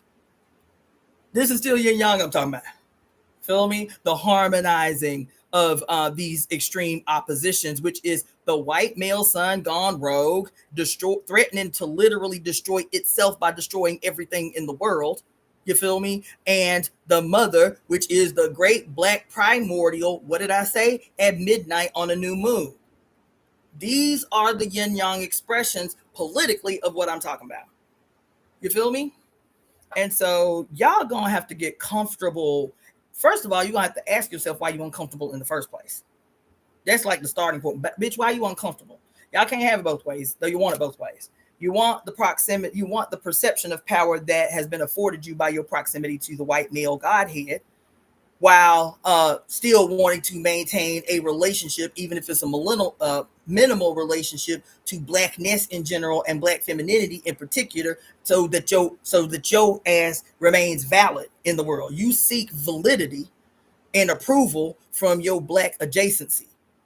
You feel me? You can't have it both ways. Not in the world that your white male father God has created. You can't have it both ways. Now, the same enthusiasm through which y'all have supported the patriarchy, and we all have upheld, we all have supported patriarchy, we all have played our role. Now the mother is demanding that same energy, that same enthusiasm, that same zeal that you done erected this Godhead with, now you need to refocus that energy on the resurrection of the mother and her divine providence that can only do what she can do, which is to restore harmony, true harmony on earth. And the only way to do that is to stand in unflinching, unwavering, enthusiastic, ecstatic alignment with the representatives that she has placed on earth for you. That's it. That's all. That's all. That's all. And I mean that shit, and I mean it stringently. I mean it stringently. I mean it stringently. So y'all gonna have to get comfortable. Or y'all can just go somewhere else. There are people who will tailor themselves and tailor what they say to fit your little comfort zones and your little boundaries. That's fine. It's not gonna be here. It's not gonna be in the Temple of Evolutionary Emergence. It's not gonna be under my leadership and under my direction. It's not gonna happen. This is the period for Black women to set the terms, to say, to speak uninterrupted, to teach uninterrupted, for you to listen with the same respect and enthusiasm that you listen to your professor your whole life, 4 years, 9 years, 12 years of school. The same respect, default respect that you have for him, you're gonna have to give to Black women, especially Black women who obviously know more than you. Don't be doing that. That shit is gross. You motherfucking, what you call it? What they call it out here? What they call it out here? What do they call it out here? I forget, some little cute bougie way to talk about good old fashioned racist, white nationalist, patriarchal, misogynistic, hatred of black skinned women. No matter what cute, less offensive way you articulate it, all that shit is that. It's butt naked, and it's just the symptoms of that hatred of black skinned women. Colorism, featureism, texturism, whatever you want to call it, is just a cute new way to say the same old shit. You feel me? And so that's all I got to say about that. I don't know how I got on it, but it's all related. You feel me? It's always all related. Now, I want to read. Oh, dang, I'm just, child. Always losing, dropping. I got so many bookmarks in my books, they just be falling all over the place. I wanted to read something to you guys that I think is relevant to this tangent I just went off on, and then I'm gonna call it a day. The word coming from the Women's Dictionary of Symbols and Sacred Objects by Barbara G. Walker. I'm gonna read y'all 2 words for the day, and then that is how we gonna end. And the first word is ghoul. Ghoul, like spooky ghouls from like horror movies and stuff. The word ghoul, Ghoul, ghoul. The word ghoul descends from Arabic ghoul, Ghul, or gala, Ghala, perhaps related to the names of the tantric death goddess Kali Ma, who also appeared throughout Europe in such guises as the Celtic Kelek and the Finnish Kalma, she who eats death, or she who eats the dead. Indian sacred art showed her devouring the entrails of her dead consort Shiva in a very ghoul-like pose, reminiscent of many other goddesses of antiquity whose death goddess aspect was always some form of corpse devourer. Such female spirits were usually mythologized as fearsome haunters of graveyards, whose rites were forbidden to the eyes of men. Forbidden to the eyes of men. Keep that for a second. Of course, she was much more than the simple horror boogie that now described by the word ghoul. Her image reached back to a primitive stratum of human thought, long before patriarchy or its recognition of a father god, to a time when it was believed that only mothers could give birth and rebirth. In many areas then, women really did cannibalize the dead with the benevolent purpose of becoming pregnant with their spirits and so giving them another birth. Even when cannibalism was replaced by symbolic imitations such as rituals of sacrifice and communion, still the death goddess was represented by corpse-eating creatures like crows, vultures, dogs, and swine, all of which were sacred transformations of herself. Kali, the devourer, naturally signified the earth, which gives birth to all beings and swallows them up again. She, as earth devours all existence, her worshippers said. She chews all things existing with her fierce teeth. Her yogis insisted that she was their loving mother who gave them birth and who loved them. Wait, her yogis insisted that she was their loving mother who gave them birth and loved them. Yet a man's image of her is incomplete if he does not know her as his terror and devourer. Okay. This rather subtle philosophical point was illustrated by gruesome pictures of the mother as ghoul eating her dead lover. The real reason for her ghoulishness was that she would become the virgin mother Maya and give birth to him again and again forever.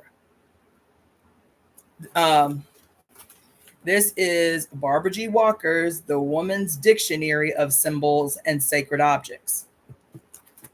So that's what they had to say about ghoul. The next word I'm going to read for you, and then I'm going to close this out, is so good. The word is giant. The word is giant. Okay? Myths of every nation preserve the archetypal idea of a primordial race of giants ruling the world before the present gods. The idea is obviously an outgrowth of the universal human experience of living in a giant's world during the dream time of early childhood. Wow. The giants were also associated with the rule of the mother goddess. According to Norse mythology, the later gods, Faye, Jord, and Odin, acquired their divine powers by marrying the wise women of the elder giant race. These elders were called Rishi, derived from the Sanskrit rishi, a sage. They came to their end by being drowned in the blood of their own kind, a myth that could indicate the bloody slaughter of the elder races by Indo-Europeans, or could simply refer to the ancient belief that death meant immersion in female blood moon. Oh my God. Woo! Shit. Let me read that again. They came to their end, the giants, they came to their end by being drowned in the blood of their own kind, a myth that could indicate the bloody slaughter of the elder races by the Indo-Europeans, or could simply refer to the ancient belief that death meant immersion in the female moon blood, the magic substance that formed new reborn bodies.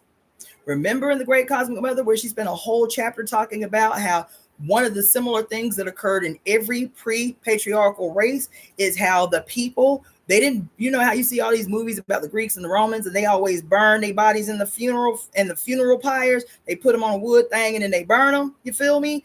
That was a patriarchal ritual. That cremation, that most of the early cultures would take and cover the bodies of the recently deceased in red ochre and then form their bodies back into the fetal position and bury them in the earth because they would be born in the fetal position. They had to put their bodies in red ochre to mimic the process necessary for rebirth. And so they say here, in death, the belief was that people in death were being covered by the mother's moon blood. You heard? The magic substance that formed new and reborn bodies. In India, the primordial giants were sometimes called Daityas, and their guru was Venus. The planet usually associated with feminine magic. Even the Bible speaks of the archaic time when there were giants in the earth. Genesis 6:4. They were called Nephilim, children of Nephesh, the ancient pre-Javistic soul of the world. This soul was considered female may be indicated by the Greek parallel of the goddess Nephilim, right? They said Nephilim, Nephesh, Nephele, goddesses, all three goddesses, right? The shadow side of Hera, ruling over the land of the shades, that is, the ancestral ghosts, and therefore identifiable as another name for Hecate or for Persephone. It was often repeated and believed, as Philo said, that Adam and other early biblical figures were actually giants. Patriarchal writers, however, naturally ignored the tradition revealed by tantric scriptures. The ancient races grew to enormous size and lived to enormous ages because their lives were, quote, centered in the blood of the goddess whose blood first formed and birthed the universe. Oh my God. Listen, did you hear what I just said? Did y'all hear what I just said? Did y'all hear what I just said? So I'm reminded that right now there's a whole area of conspiracy theories surrounding the quote proof or evidence of the existence of giants in all of these quote buildings. What are they calling them? Oh, what are they calling them?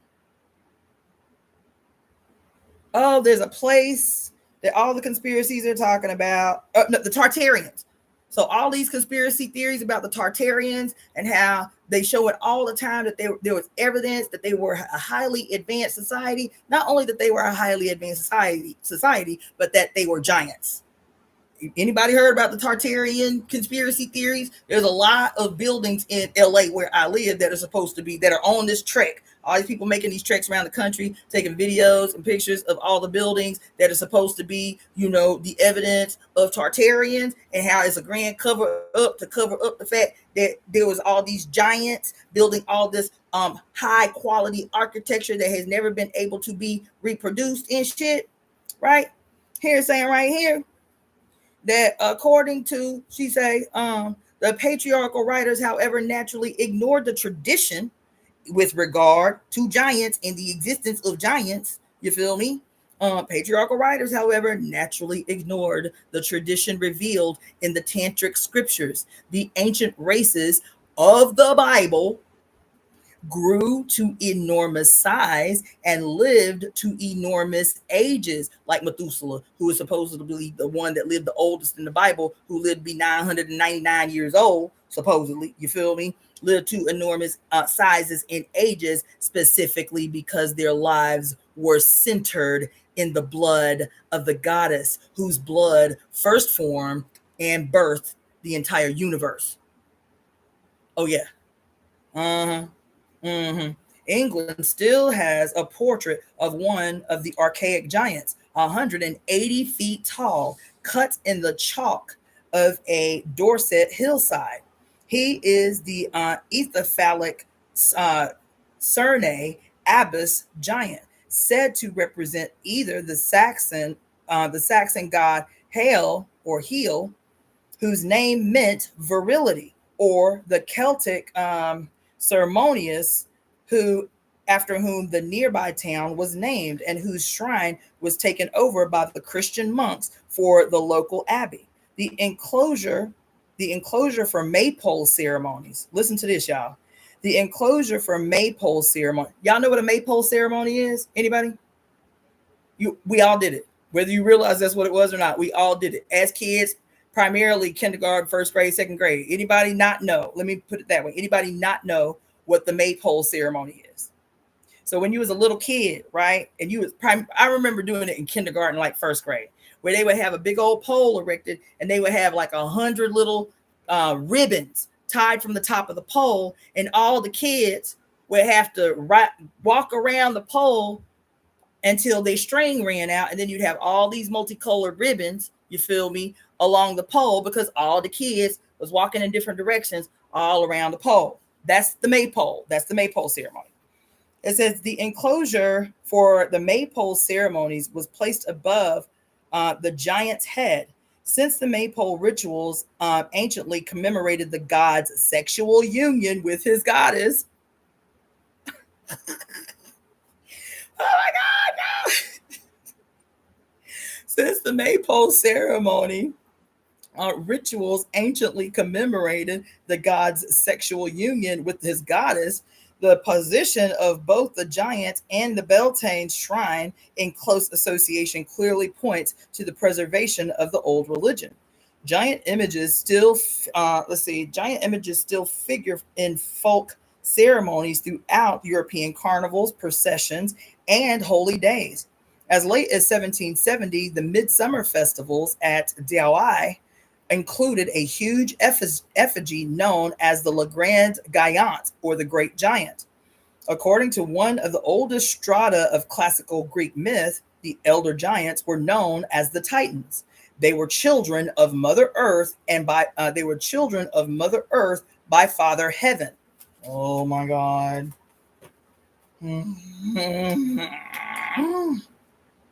Oh my God. This is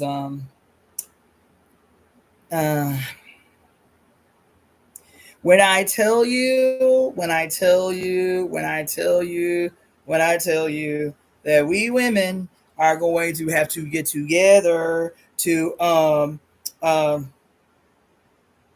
I talked about it last week about how we have to get together and start cross culturing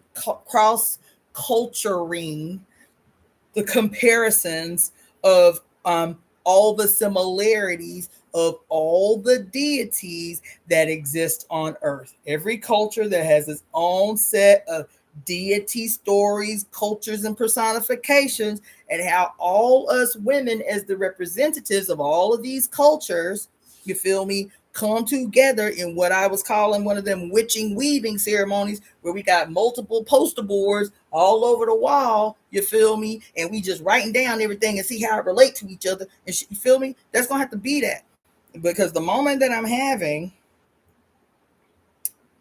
right now is about the story, because she's saying right here that the giants, which is in Greek mythology too, Roman mythology and Greek mythology, but the giants, the Titans, that were the progenitors, the parents of the Titans, who were the offspring, not the progenitors, were the offspring of Father Sky and Mother Earth. Anybody want to venture a guess who that is and what that story is in E5? Anybody want to venture a guess in E5?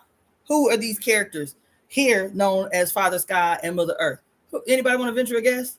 Based on your understanding of the stories that come from E5, who these two characters is that gave birth to the Titans, to the giants? Anybody want to venture a guess? Oh my God. No, close though. No, Alicia Morris, close. Kind of close actually, because Shango plays a very peculiar role in the relationship with quote Father Sky. Close. As a matter of fact, you are closer, Claudia Ankara, than Sister Alicia was,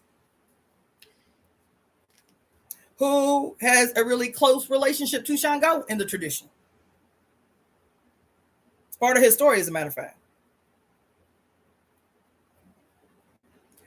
Babaluaye.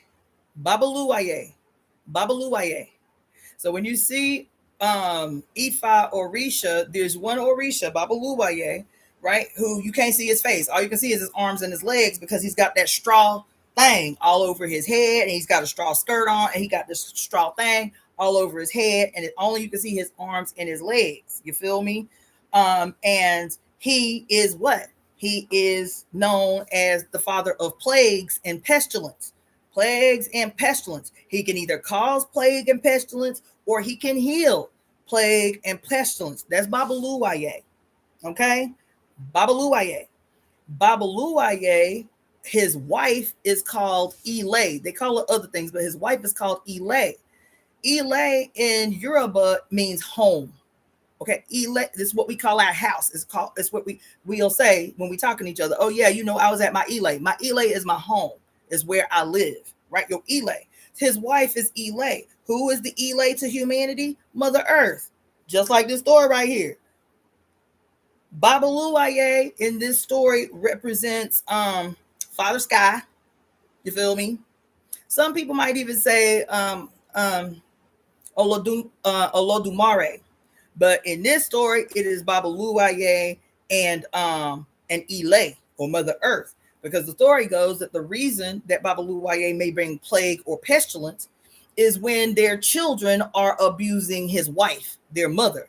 So we humans be abusing Mother Earth, and then Babaloaye is like, okay, it's time for me to unleash a plague on the planet to call the hurt to get rid of some of these humans until they stop abusing my wife. The reason that this is important, because everything is still an astrological story, is that event that I was telling you about that everybody was talking about, January 12th of 2020, January 12th of 2020 was the personification of the union between, and then Babaloaye, his sign, or the astrological representation of Babaloaye is Saturn, aka Capricorn. So Pluto as the planet, the planet Pluto as Oya, and the planet Saturn as Babaloaye came together on January 12th, 2020 in Capricorn's house, which is, in Saturn's home, which made him stronger. You know, when they say when a sign is conjunct in its own house, it is emboldened or it becomes stronger. So Saturn going conjunct with Pluto in its own sign of Capricorn, translate that story, Pluto as Oya. So Oya and Babaloaye coming together for the first time in 248 years in Babaloaye's home sign, which is, quote, Capricorn, you feel me? And this was what it guaranteed. This is what I'm always telling y'all. To know astrology through your own mythologies can help you to actually have a crystal ball. Because on January 12th of 2020, this conjunction that had not happened since the founding of the United States of America, since July of 1776, which was the last time that conjunction happened, you feel me? Because you know the characters, Babaloaye is what? The bringer of plague and pestilence. Oya, who governs the lungs, and will cause diseases that cause death through lung issues to, quote, grow her army of Egun. That's the story. Is Oya will bring diseases that are specifically respiratory diseases because she governs the breath, she governs the lungs to, quote, kill off a bunch of motherfuckers to, quote, grow her army of Egun, ancestors, to grow her army of ancestors. So here, and what else is she called? The owner of the mask. The owner of the mask. And so, knowing these archetypes and these mythologies and these stories that are yours, then on January 12th of 2020, when this conjunction happened for the first time since July of 1776, you would be able to see clearly. No, I'm wrong. January 12th, 2020 was the first time that conjunction had happened since the year 1518. Okay, 1518, right? When Protestantism was found, all right? And so to notice and to know the kind of changes that can come, but to know the mythologies. It was like to know the mythology, the story of Babaloaye and Oya and what happens when they come together. And then 6 weeks later, we are literally walking around the actual material real-time personification of Oya, aka Pluto, in real time. We walking around for 3 years with masks on. This is how this shit becomes real life. She is the owner of mass. She is the one who governs the breath. He is the bringer of plague when his wife, the Mother Earth, is being abused by her children. You feel me? You feel me? So anyway. So it says here that according to one of the oldest strata of classical myth, the elder giants were known as the Titans. They were children of the Mother Earth. And I have something to say about the Titans too. But they were children of the Mother Earth by Father Heaven. But their mother encouraged them to attack their father in a parallel to the Judeo-Christian and Persian stories of the revolt of the angels. The Titan Cronus castrated and killed the Titan Cronus castrated and killed Father Heaven or Uranus, and throwing his genitals into the sea. Drops of his blood that fell on Mother Earth begot the three Furies. And also the ash tree of the sacred nymphs. This classic designation of the elder gods as Titans was remembered in the time of the Renaissance, when it was widely believed that the fairy queen's name was Tatiana, which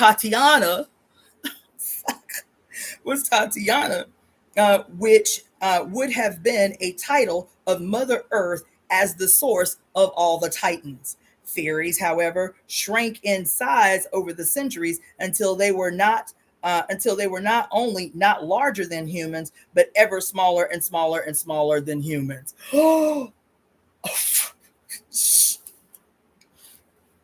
God damn. She's saying that the fairies used to be giants. The fairies used to be giants. Yeah. Yo. And then the reason I stopped on about, because we're gonna have to talk at some other point about the Titans, because there is no shortage of movies that exist right now that always place the Titans as the proverbial bad guys of every retelling of every mythological story. Think of a story you didn't see. Every mythological retelling of a mythological story, the Titans are always the quintessential bad guys of the story. Medusa was a Titan. The Cyclops was a Titan. Who else? The Chimera was a Titan, and on and on and on and on and on. And they always placed as the proverbial bad guy in every single story. Every single story. The giants. The first descendants of the Mother Earth. They are always the primary subject. They are the primary object of those who need be conquered by the great emerging hero, Perseus, Hercules, you name them. These primordial beings, first descendants of the mother herself, becoming a part of the primary assignments of anybody who would be a hero. This becomes their labors. Hercules' 12 labors, and almost all of them were about destroying some, quote, monster that was, as we dig deeper, a Titan. There's another story. What was it called? I rewatched it recently. But the story was of the great gods in heaven, and the threat to the world was that this king gone rogue wanted to, quote, y'all hear it all the time in every last one of these movies. Remember Clash of the Titans? What was the famous line in Clash of the Titans? Release the Kraken. That was the famous line. Release the Kraken. This imprisoned great primordial being, the Kraken. Release the Titans. You hear it all the time. Release the Titans. Right? And so Zeus, in this other story, I can't remember the name of it, but it's a movie. It's a movie, and it's like an all-star cast too. I'll figure out the name of it. But Zeus had used his lightning bolts to imprison the Titans, who, guess what, were all black.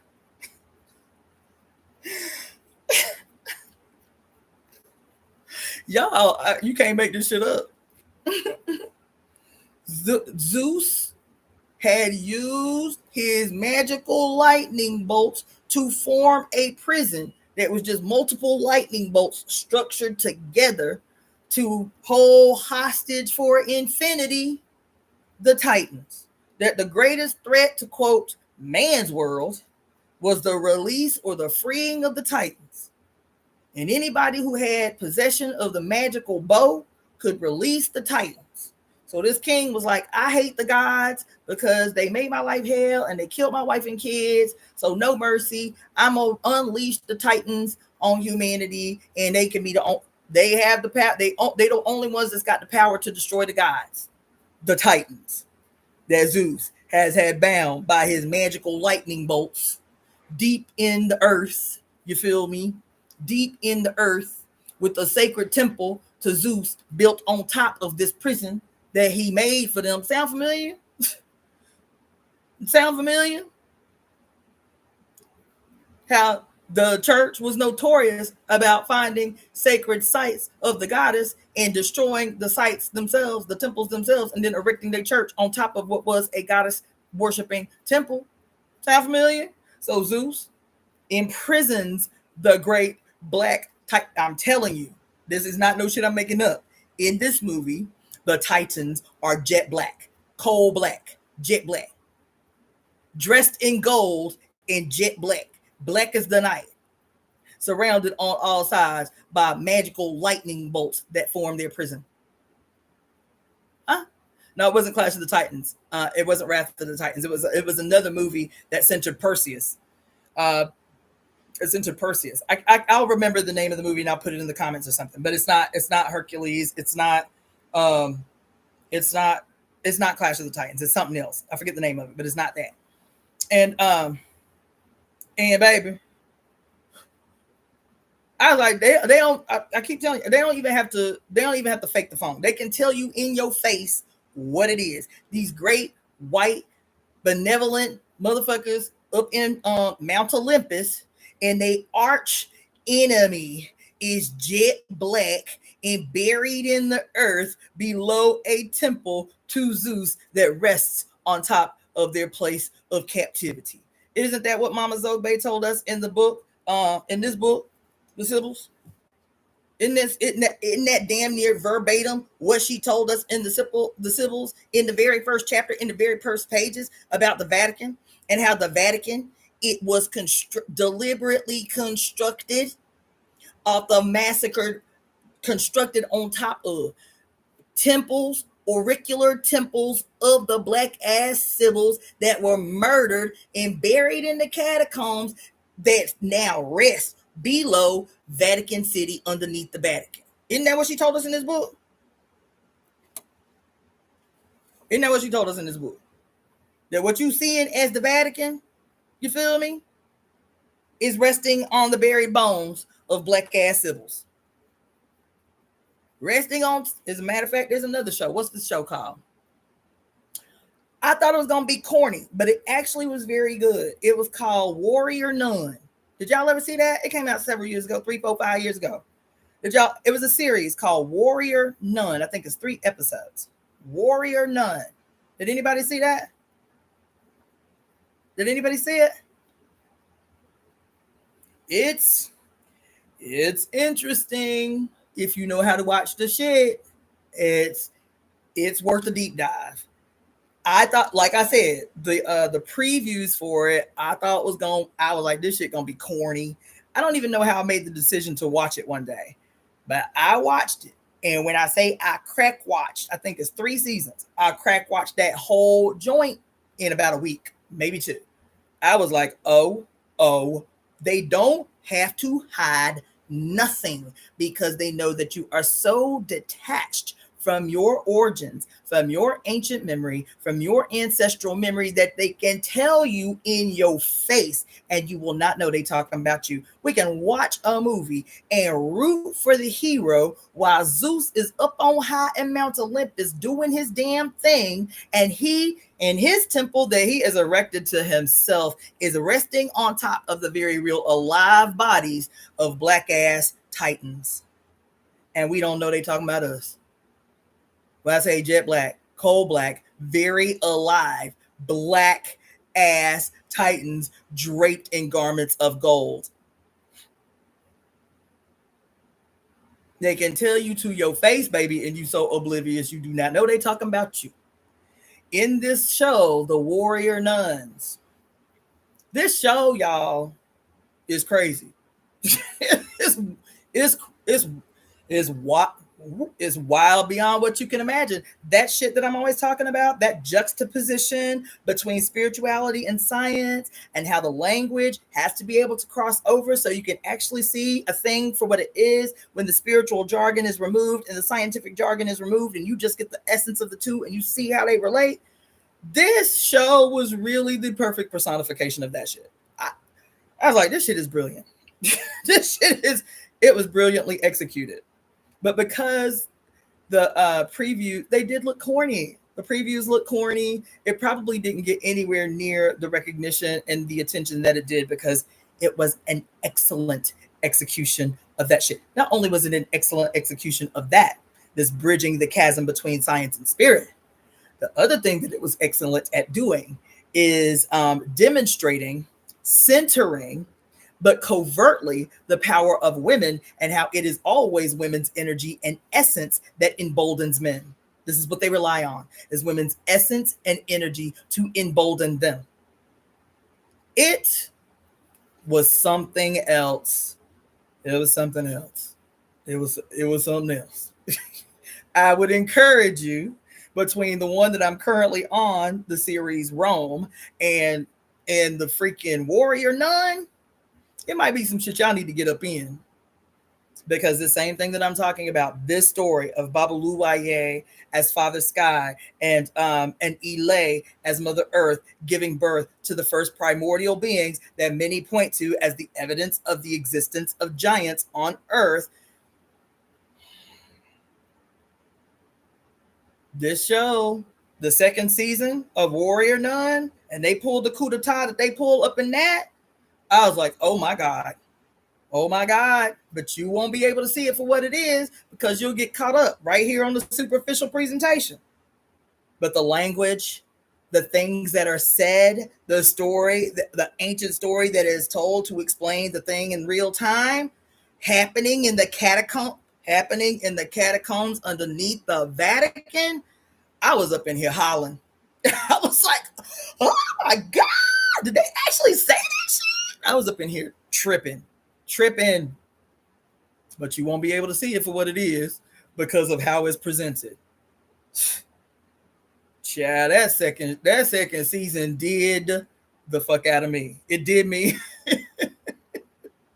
Just when I think I cannot be dead, bitch, I think I see all the things. Baby, that shit did me.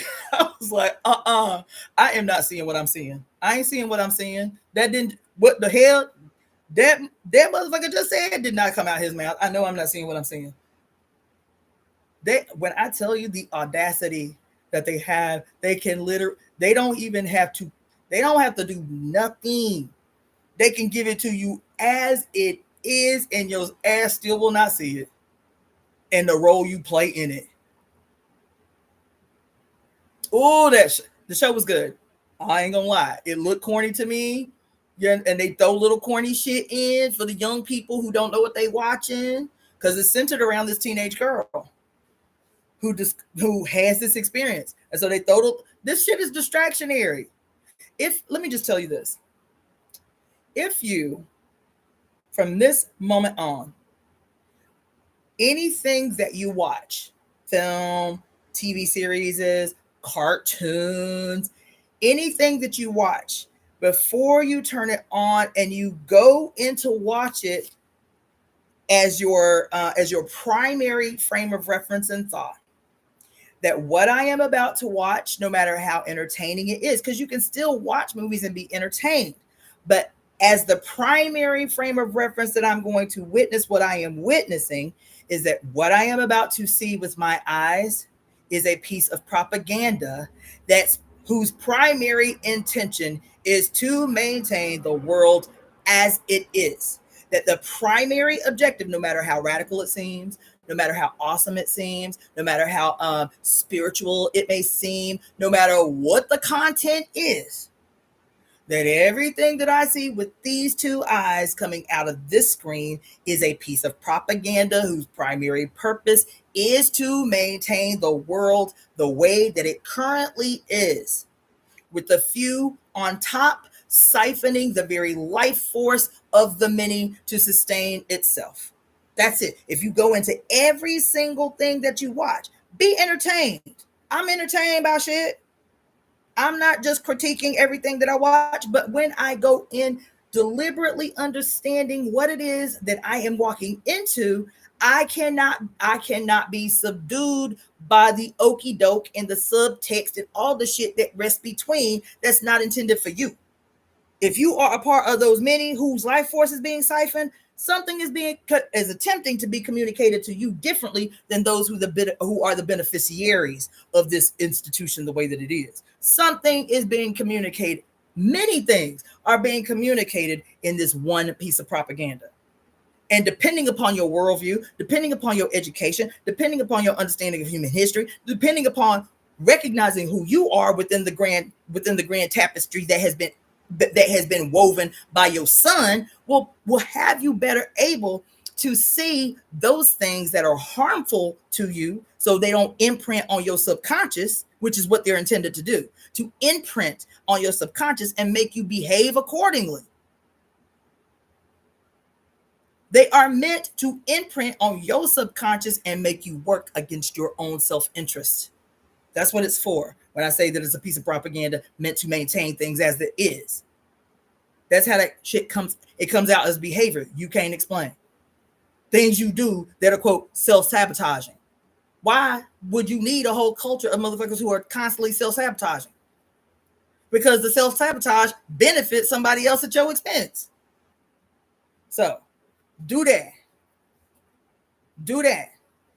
Watch between the lines, understanding that everything you are watching, everything that you watch that is constructed or that exists while this system exists is a piece of propaganda that is communicating many things to different people based on where they are in this hierarchical structure. You understand? How the colors, how the images, how the sounds are used to elicit very real responses in your behavior that maintain this shit the way that it is. And if you do that, you'll be able to see like I see this shit every time.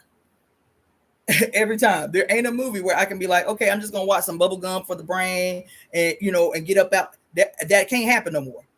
I can't just watch a movie and the movie just be what it is and I'd be like, okay, I'm just chilling watching this movie. It's impossible. It's impossible for that to happen for me. I see it all. I see it all. You understand? And so I'm gonna say again, we weavers, we fates, we furies is gonna have to get up in these stories and decode this shit for the masses in a way that they can eat off of. This juxtaposition between the heavenly, our heavenly siblings that we call the planets, our heavenly siblings and their relationship to us and our impact on them and their impact on us, and this relationship observable with our eyes is the foundation for every religion, for every mythology, for every spirituality, every spiritual system that exists on earth today. Our observable relationship with heaven as a part of heaven is the foundation for everything that is. That's why I can stop in real time and read a story about the Greek mythological titans and be like, oh my God, remembering a story that I read about Baboluwaye and Ile and did.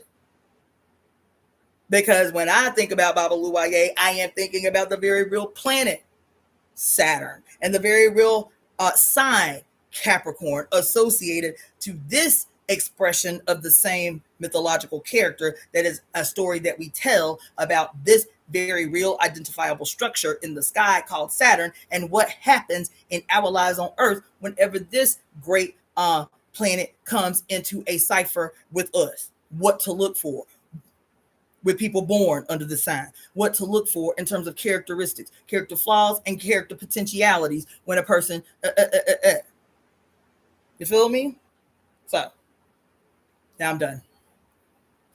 This is a record, 2:36. Oh my gosh. So I'm going to grab something to eat and grab something to drink and play with my cats who are feeling super neglected right now for a little while before I switch my mental gears into something else. Shanta J, I am going to be finishing up your piece that you ordered on this day. Okay? So be looking out for that because I'm going to put it tomorrow, Saturday. I'm going to put it in the mail tomorrow. So I'm finishing up your piece. There's a couple of other pieces that people have ordered from me from my Etsy store. So keep your eyes open because I'm finishing everybody's shit today and putting it in the mail so y'all can get it. And it can be one task chopped down that I can put out my life and switch to the multiplicity of other tasks that I must complete. Okay? So hopefully you were fed off of this live today.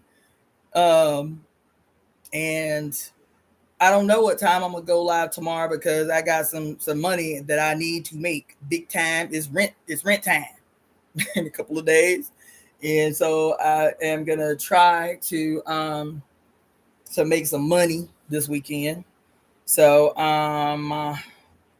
make sure to email me if you are interested in getting a divination, a reading, or a 5 elements consultation, wellness consultation. You can email me at evoemetemp@gmail.com. That's evoemetemp@gmail.com to inquire about readings and divination, 5 elements wellness consultation, any brief, short questions you may have. I get it. Please, I get it. And I am not minimalizing it at all. But I have been getting whole dissertations from people, man. When I tell you that as soon as my feet hit the floor, I am working every single solitary second to the time my eyes closes from exhaustion. This is not permanent, but this is what it is right now. And I am convicted as of now to read and listen to, for that matter, everything that you guys send me. But please take into account, I am one person trying to accomplish right now by myself, and that too is temporary, but trying to accomplish what 10 people could not accomplish together. Please have respect for that. I know this information is deep and profound and splitting your wig open. I get it. Give me the Cliff's Notes.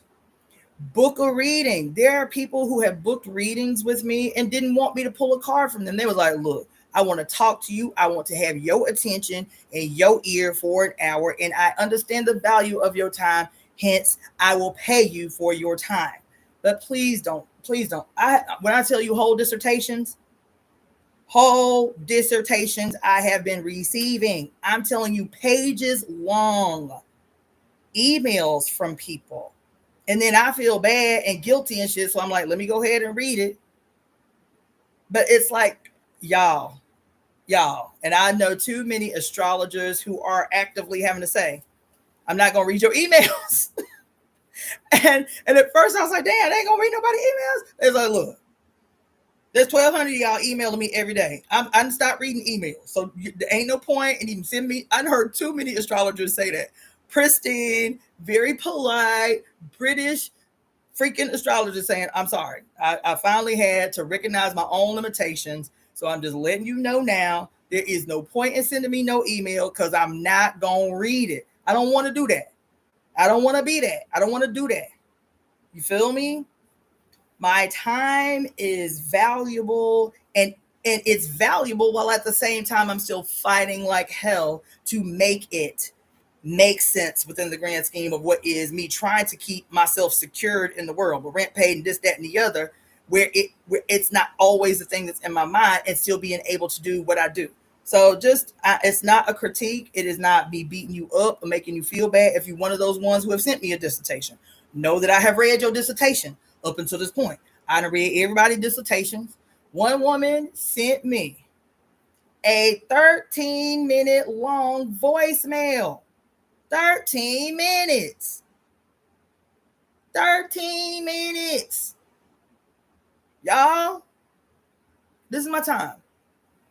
And right now, my time, as valuable as I know it is not supporting my life. I still have to work full time while doing these things.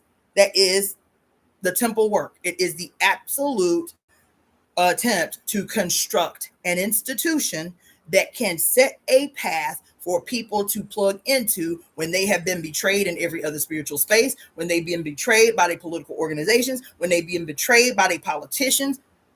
That this is a place that you can become your full God self, sovereign. I am going to teach you that way, not to lord over you, not to be your quote leader, not to send you to and fro to do volunteer work under the guise of your belief in the temple. I'm never going to ask you to do that shit. I'm not going to ask you to be volunteering no 30, 40, 50 hours a week because you just believe. I'm never going to do that shit. Never. It was done to me. It was done to me. It was done to so many people who their only motivation is to change the world. Whether they can articulate that or not, whether it's some spiritual space or some political space or whatever, their primary motivation, even if they can articulate that, is they want an end to this shit. They want to change the world. This shit don't have to be like this. This shit don't have to be like this. And then from place to place to place to place to place, they get betrayed. They get betrayed. They get swindled into. They get manipulated into going out on the street corner and handing out information on the great Jehovah for hours and hours and hours in the hot ass motherfucking sun, volunteering. I'll never have nobody doing that shit. If you want to volunteer an hour or two here and there because this is the method with which you want to contribute to the building of the shit, cool. But having people out here volunteering like it's a full-time job, that is the most corrupt shit ever. And before I knew any better, I did the same thing. Couldn't figure out why I never had enough money to pay my goddamn bills because I was literally giving 40 hours a week to the party, going to school full-time, getting paid $300 a week by the institution I was working for on top of my volunteer hours, and then turn around, the $300 a week they was paying me, I was still giving back a percentage of that back to the goddamn organization. I will never do that to human beings. You won't have me on that shit. You will not have me doing no fucking shit like that. What's that other organization, the Moonies, that still exists today, and was able to erect an organization that is estimated to be in the billions of dollars, worth billions of dollars. How they did that? Making hundreds of thousands of people work for free and live in commune settings that look like fucking prisons. I will never betray my mother that way. I will never betray them. I'll never betray my mother that way. What we have to do is correct. We have to erect something new. We have to erect something absolutely diametrically opposed to what is in every way. And in the building of this something new that is diametrically opposed to what is, everything else will be exposed. We ain't got to fight nobody. We ain't got to challenge nobody in building what it is we want to build, the way that we see it needs to be built as mothers and the representatives of mothers on earth. Our building what we need, how we see the future, is the only thing that is required to expose what is. Every cult, every organization, every religious institution, every financial institution, everything is exposed by us building what has to be. That's all. That's all. I ain't got to go on no debates with no Christians, no Hebrew Israelites, none of them. Because there's nothing that you are saying about your great personification of the he, man. That's inconsequential to me, what you believe, what you say you believe. Because don't nothing you say you believe even come close to the vision that our mother has given us about what the world has the potential to be. It don't even compare. Ain't no need for a debate. Bitch, you be over there and do you. And then once we have built successfully what it is we say we want to build, it will shine the light. It will shine the light. It will expose everything that has been institutions of corruption and oppression and exploitation, degradation, making you feel like you are less. Why you think everybody out here is screaming cries of despair and shit? Babies, unaliving themselves and carrying on. Because of this narrative that comes from every space and every place about our smallness, about our insignificance. Oh, you just one person. You like a grain of sand in the universe. We perpetually telling you of your lowliness and your valuelessness and your unimportance in the grand scheme of things. Scientific space is telling you that. Spiritual space is telling you that. Motherfucking religious space is telling you that. Your social circles and networks reaffirming in you a myth that is probably the most monstrous myth to exist in human history. Our unimportance, our smallness, our insignificance. We just specks in the universe. No value, no purpose. You understand? And your mother is screaming out loud every day, bitch, don't you see? You a giant. You a giant. Isn't this what this story just told us? You a giant. And the only thing that's wrong with you is somebody has made you think that your ass is a fairy when you actually a giant.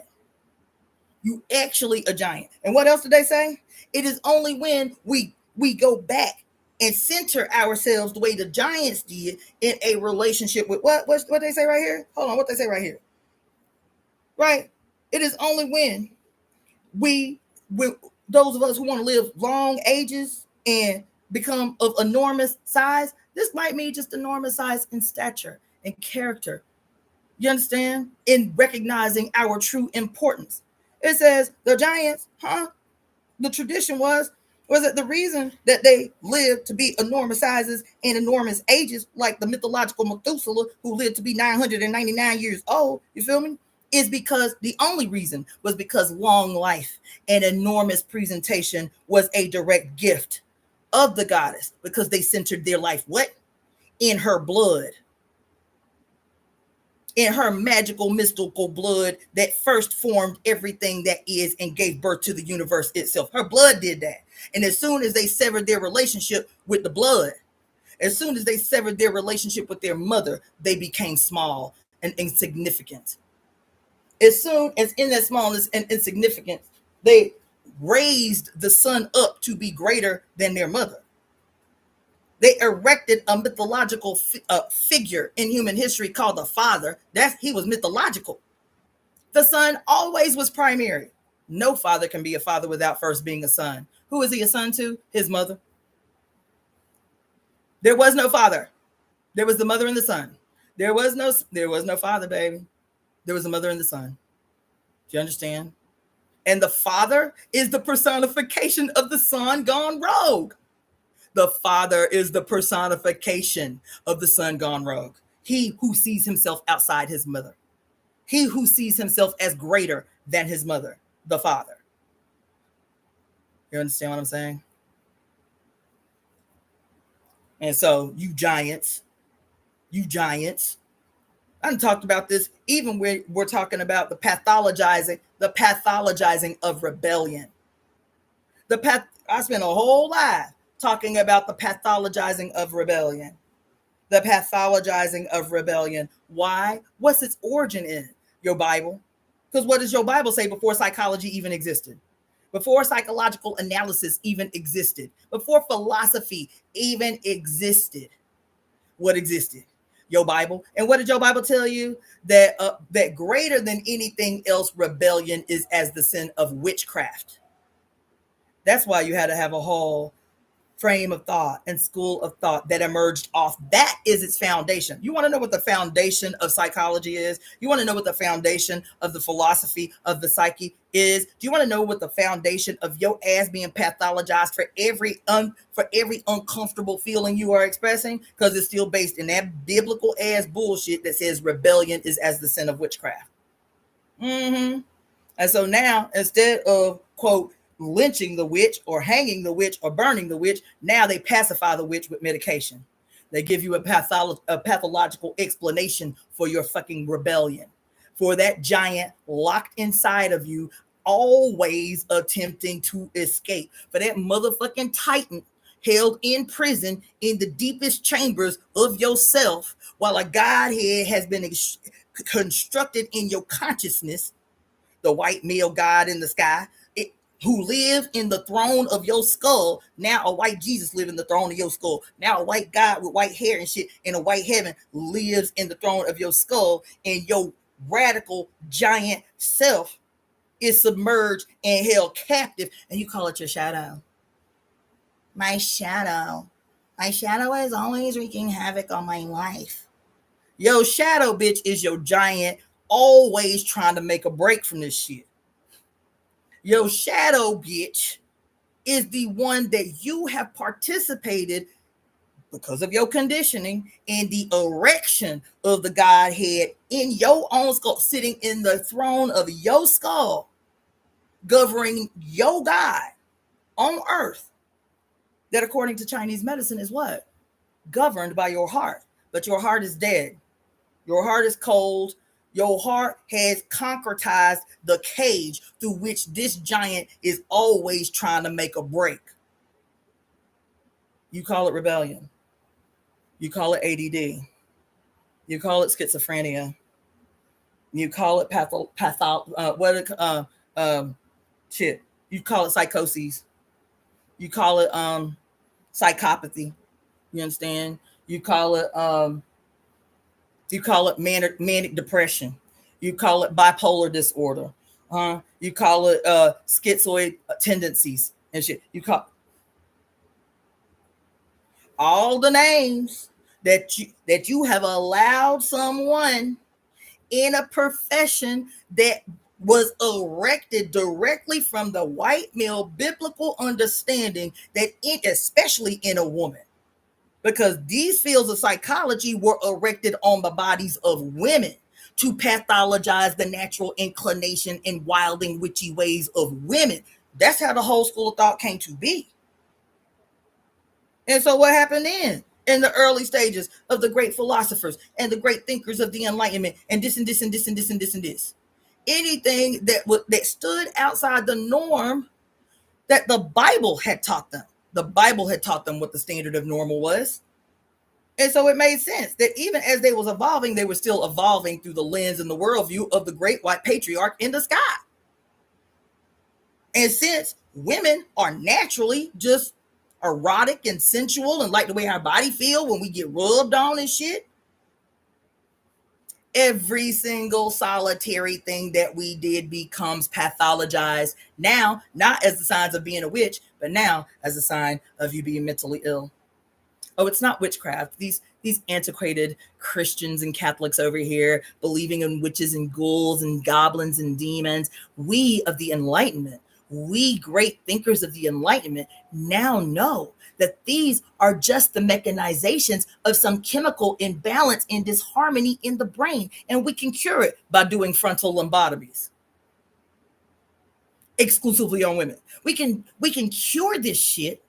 We can cure this natural rebellion in women that is a sign. Their natural rebellion is a sign of some psychological dysfunction. And so all we got to do is screw a hole in both sides of their head and then remove part of their frontal lobe to pacify them and make them good, normal, law-abiding citizens. They didn't stop performing frontal lobotomies, which began in the 1700s. They didn't stop performing frontal lobotomies on women for what they called sexual deviancy until 1972, where they was literally going in with drills and pulling out pieces of bitches' brains. In 1972, when it was no longer part of psychological standard treatment.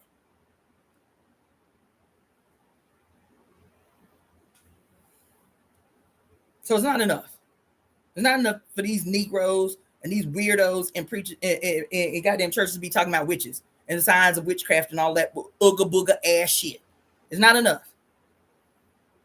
Everything erected under this bitch is to serve the great white Godhead of the world right now, and all of the personifications with which he presents himself. Whether that's an Asian personification, whether that's an African personification, whether that's a goddamn Latin American personification, through his agents on earth, which are those who are born male.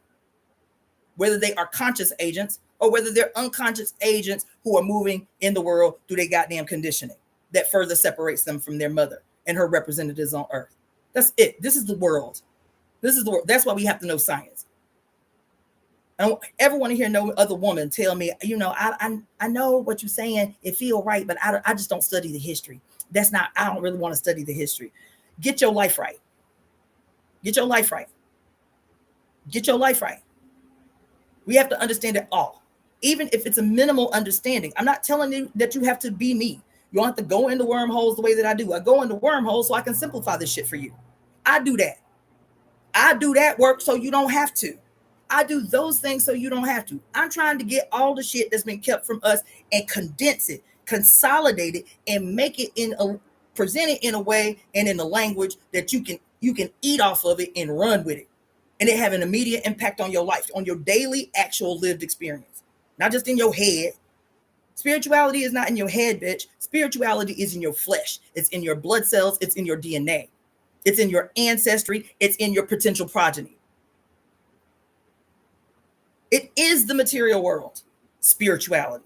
It is our experiences in the material world, spirituality. And anything that's professing anything other than that is meant to betray you. I promise you. Anything teaching you anything other than that is a weapon of your enemy meant to delay your evolution.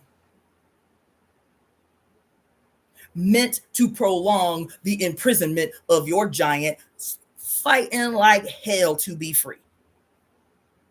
Fighting like hell to assist you in your evolution.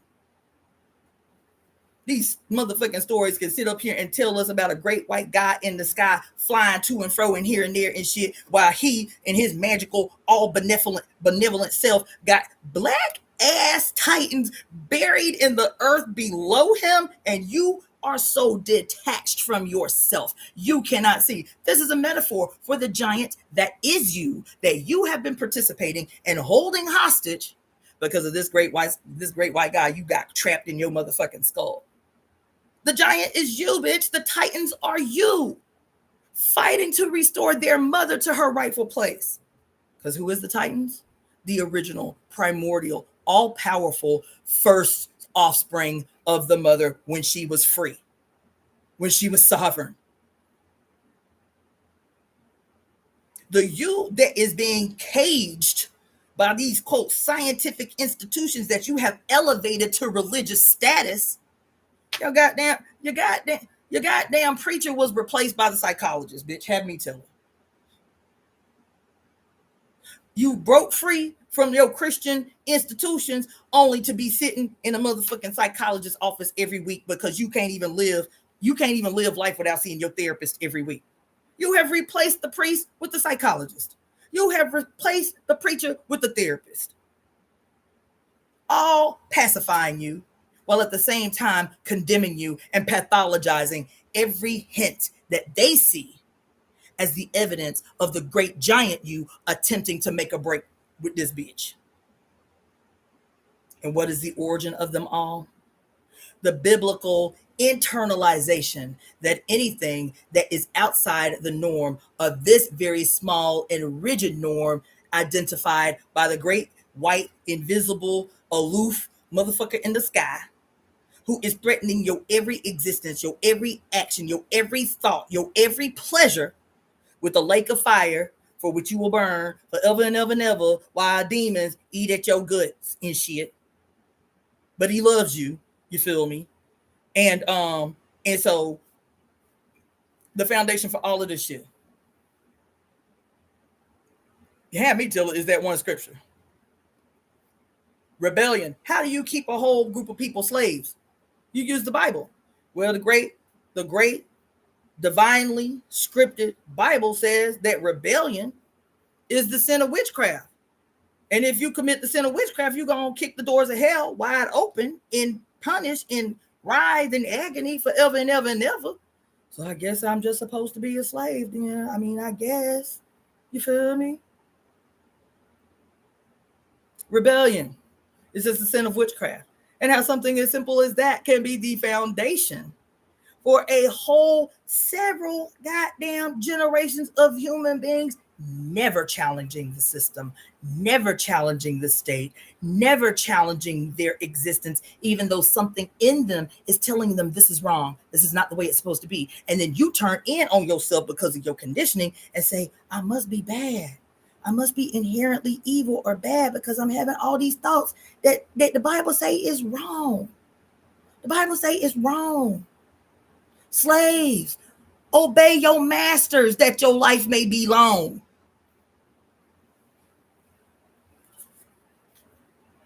Your po giant has been reduced to the size of a fairy. And then even as a fairy, You talked about evil, talked about bad, talked about you just a completely physical being ruled by your fleshly desires. God forbid you look like me and you say that one of the tenets of the temple must be the centering of the most magical instrument that we have in our possession, which is our orgasm, that it is a tenet that must not be betrayed. If you say that you are going to be an adherent to the fulfillment of the mother's will in the real world, that to betray a woman's orgasm is the greatest crime you can commit against the mother, and people be like, that bitch is crazy. No, no. This is the woman taking the exact extreme as opposite position of the son gone rogue that teaches you self-denial, that teaches you to even think about pleasure is as committing the sin itself. To lust in your heart, to lust in your imagination, you might as well have already committed the sin. For a woman to experience pleasure in sexual union is a sin. It's not encouraged. That the pleasure is solely for her husband. You understand? These same weirdos talking about the only reason for sex is for procreation. Them weirdos. That etched in their tenets is the actual denial of pleasure of women. That is a tenet of the son gone wrong, is to perpetually create institutions and apparatuses that deny women pleasure. Well, if this is a tenet of the son gone wrong, bitch, I am engaging in the exact opposite. I'm engaging in the exact opposite. Don't you even contemplate betraying the mother. That is me in this moment by disrespecting my orgasm. There's blood. There's blood. I'm seeking blood. What did they say about Kali? What did they say about Lilith? That the greatest crime that you could commit against Lilith was to misuse her heavenly ejaculate. What did they say about Kali? Kali, who one of her primary personifications was as the governess of sexual rights, and that she took pleasure. She took pleasure in washing her hair in the blood of those who betrayed her sexually. That's why they don't want you to know about your mama, baby. It's because the entire edifice is constructed off the denial of human pleasure, not just females' pleasure. Men, the reason you are frustrated, bitch, is because you too are denied what true ecstasy looks like, what it feels like in your body. And so you're given a corrupted version of it that has you out here going and committing crimes against female bodies, seeking ecstasy, thinking that you are getting it in the exploitation and the participation in the harm committed against females' bodies, against children's bodies. It's driven by this something that you are absent, that you do not have, that you cannot articulate because you have been severed from your mother. And your mother has never denied you pleasure. As a matter of fact, she's always trying to come up with new ways to make the baby happy. Let that baby run around a little while. Let that baby run around for a couple hours without their diaper on. I'll clean up the mess. Because they recognize how the baby feel when they ain't got that constrictive ass diaper on and the baby start playing with their little vajayjay or their little penis. I did it with my daughter. I'm gonna let my baby have a couple of hours a day without her diaper on because I know that shit got to feel terrible. Let them be free. Let them feel how their little baby body feel to be free. You feel me? Every way mamas are trying to come up with a way to make their baby happy in the flesh. How to satisfy their babies. How to allow their babies to experience pleasure in the flesh. Your mother has never denied you pleasure. Your father, your malignant construction of your imagination, your father, the son gone rogue, your father has been the one that could only, but why would he not? Let me ask you a question. Why does your father not want you to experience pleasure in any way, shape, or form? Let me ask you, why you think that is? Why the Father God? Why the great big guy in the sky and the white heaven with the white beard and the white clothes and the white angels and the white clouds wants to deny you pleasure? Why do you think that is? I'm talking about very basically, very super. Why would he want to deny you pleasure? Just on some basic shit. Because if he is a war god, if he is a godhead of war who thrives off bloodshed, who is fed by bloodshed, who is emboldened by bloodshed, then what fills him, what gives him pleasure is bloodshed. It's despair, it's fear, it's misery. It's anything that leads to bloodshed. And if the great majority of people were seeking pleasure in the flesh, pleasure in their life, ecstasy in every moment, then this would diminish warfare. This would make, because they're like, damn, this shit feel great. I can be happy like this all the time. To lead a life of pleasure and ecstasy and be confident in that shit. To be confident in that shit, not self-policing. Damn, I did have sex with that guy out of wedlock. Does this mean I'm about to kick the doors of hell wide open? Unabashed, unbridled, uninhibited, sovereign beings involved in the seeking of pleasure and ecstasy. The limitless, boundless, abundant opportunities for pleasure in this world given to us by our mother that would put us in a direct contest with the great Godhead of the sky, who is fed and thrives off war and suffering and fear. That's why he had to create a whole book, a whole 10 commandments, a whole worldview centered around the absolute necessity for the denial of pleasure. That's why your priests be taking vows of celibacy that even they cannot honor.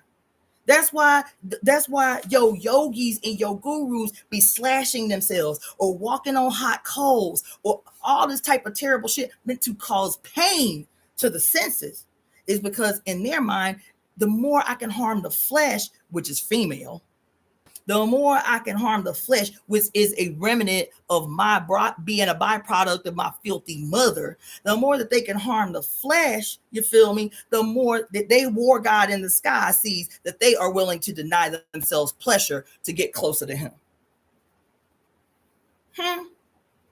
Why do you think martyrdom is a primary requirement and tendency, and what do they call it, a tenet of every patriarchal tradition? I don't care how beautiful you convince yourself it is, what Gandhi did or what Buddha did or what Jesus did or any of this other shit. This you start to goddamn raise up the self-sacrificial self-murder, because murder is a tenet of the great Godhead in the sky, the war God. No matter what name you give him, Allah, Yahweh, Jehovah, it doesn't matter. Shiva, whatever face you want to put on, the great Godhead who thrives off human suffering and pain requires it. Pain and suffering is a requirement for the entry into whatever heaven they give, the nirvana or shanties or whatever the fuck name they want to give it on any given day. Is still the personification and the profession of the great Godhead of war that requires as its chief tenets suffering, martyrdom, sadomasochism, self-denial, the evils of the material world, the evils of the flesh. Be not concerned with the matters of the world. Is etched in every beautiful holy script you read. You must suffer. You must do without. In this land of plenty, you must do without. In this land of plenty, you must self-sacrifice. But that don't go for everybody. That don't go for everybody. But you know who you is, the ones who's supposed to suffer. The ones it is your divinely ordained place to suffer. That's why. Anybody, yeah, that's why. So that ain't gonna be me. That ain't gonna be no institution I create with my name attached to it. Now, what I will say, for those weirdos that always be lurking and lingering, when I talk about ecstasy and pleasure and honoring the desires of your flesh. I am not talking about you if patriarchy is still the motherfucker that exists in your skull.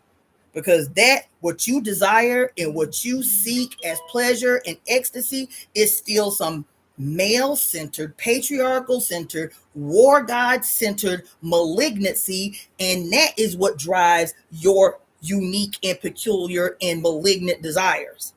So this, I ain't talking about y'all. I'm not talking about y'all. Because any pleasure that you have, any ecstasy you experience that is directly tied to somebody else's suffering, that is directly tied to denying somebody else's sovereignty, you ain't who I'm talking to. You the problem. You the problem. You the problem. And your ass need a motherfucking exorcism. That's what you need. You need a goddess-centered exorcism. If that's what you want, you are not who I'm talking about. Your pleasure, your ecstasy is not what I'm talking about. That ain't what I'm talking about. That ain't what I'm talking about. So you ain't gonna be able to slide the fuck up in our space and corrupt our shit with your interpretation of what I said about ecstasy and pleasure. You are not who I'm talking about. You're not who I'm talking about. You understand what I'm saying? You understand what I'm saying? And I mean that in every possible way. That at the center of even our tenets about centering pleasure, about centering audaciously, radically, loudly, obnoxiously centering our pleasure, I am still talking about centering pleasure within the context of the guarantee of sovereignty of every being that incarnates in this life. Everyone on earth, everyone that sticks their head out of the uterus being guaranteed sovereignty from the first breath that they draw. From the first breath that they draw. And while they are still learning, it is their parents that are responsible for securing their sovereignty. Until they are old enough and grown enough and informed enough to secure their sovereignty themselves. Sovereignty is at the center of what I'm talking about as the Temple of Evolutionary Emergence, as the founder of the Temple of Evolutionary Emergence. Nothing is more sacred than self-sovereignty. Nothing. Not national sovereignty, not nation sovereignty. Nothing is higher. Nothing is higher. Nothing is more sacred. Nothing is more profound than the sovereignty that is a guarantee by our mother from the moment we draw our first breath until the day we take our last. This is my domain. This is my universe. It is what the fuck I say it is. I set the terms for this. I set the terms for my life. And those terms cannot encroach upon or violate others who have the same rights, which is to exist on the terms that they see fit, that they say. This is it. This is it. And so if your desires are not centered around honoring the sovereignty of others, you are wrong. You are wrong. You are wrong. So this ain't the place for you to be coming the fuck up in. Don't even waste my time. That shit is clear and it's plain and it's easy enough for anybody to understand. This my domain. This my universe. My 6-foot radius. This mine. And the greatest crime that you can commit in the Temple of Evolutionary Emergence, we have to create a list of crimes committed against the goddess. The greatest crime that you can commit is the denial of someone else's sovereignty, is the imposition of your desires on somebody else's sovereignty. That shit might get you slayed up in here. That shit might get you slayed up in here. I mean that. This. We have to create the radically new. And we haven't seen the radically new yet because women have never been at the center. We haven't seen the radically new yet. There are moments where that shit is like dope. That's a dope ass movement. That's a dope ass thing. Feminism gave us a little glimpse of that. But guess what? Even though it was women's articulations of the feminist ideology, guess who was at the center? Not us. Guess who was at the center? That's why we're having a discussion right now about what this is the third wave of feminism or the fourth wave of feminism some people tell me. And we ain't no better off than we ever have been. As a matter of fact, we done been thrust backwards. Why that is? Because we weren't in the center. And when I say we, I'm talking about melanated ass women. We weren't in the center. And when I say melanated ass women, I mean all melanated ass women. And when I say melanated women, I mean primarily in the direct center of origin, black skinned, womb carrying humans at birth, women born with uteruses, and the obvious, unquestioning direct descendants of Africa. That's what I'm talking about. You can have an attitude about that. It doesn't make you not a part of the whole that we're talking about making well. You have to see your place in it. You have to see your place within this matrix that we're trying to heal. This matrix we're trying to heal. Where is your role in this matrix of the one? You as the one. We as the one. We as who? Earth in the grand tapestry that is our heavenly siblings, our solar system. Earth within the grand context of the great primordial heaven that we exist in. Why are you talking about going to heaven, bitch, when you live in heaven? Earth is in heaven. Why y'all keep saying that? Why y'all keep saying that?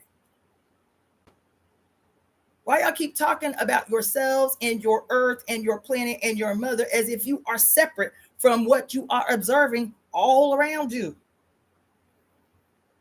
Why you got to go off to some fictitious place that is not identifiable when your ass right now lives on the most, at least obviously abundant structure in the immediate universe that is suspended in actual heaven, and you looking for something the fuck else, somewhere the fuck else, that in the visibly identifiable grand goddamn Milky Way that we can see because of all these magnanimous instruments, you still looking for something else outside the abundant, caring, nurturing existence that is you as Earth.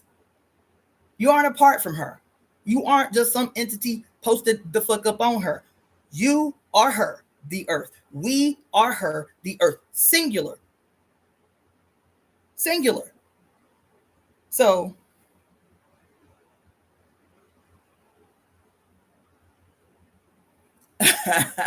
you missed the whole first hour of our conversation, Zuhara. She said worshiping black women doesn't down non-black women. Non-blacks just have to stop being so salty and sensitive. And I don't even call it worshiping. I don't really like that language. And I'm gonna tell you why I don't like that language. Because that's not the language we use. That's not like when we say the prayer, when we say the chief, the global conspiracy of the Temple of Evolutionary Emergence, ain't nobody in there, ain't nowhere in there we talk about worshiping the mother, worshiping back black women, none of that. What do we say?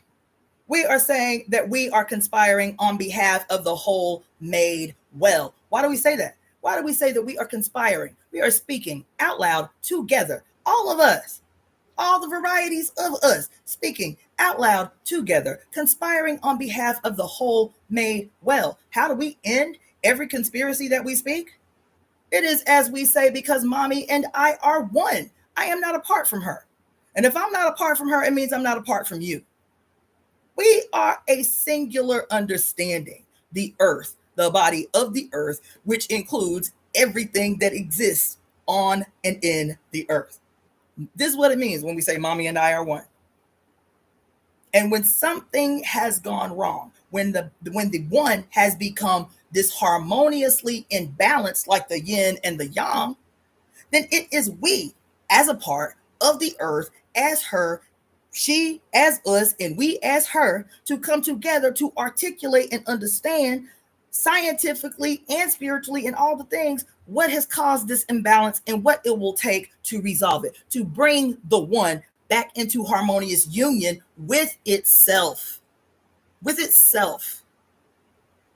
We are not apart from her, so it means we're not apart from each other, no matter how deep the malignancy has gotten. We are not apart from each other. We are not apart from ourselves. We are not apart from her.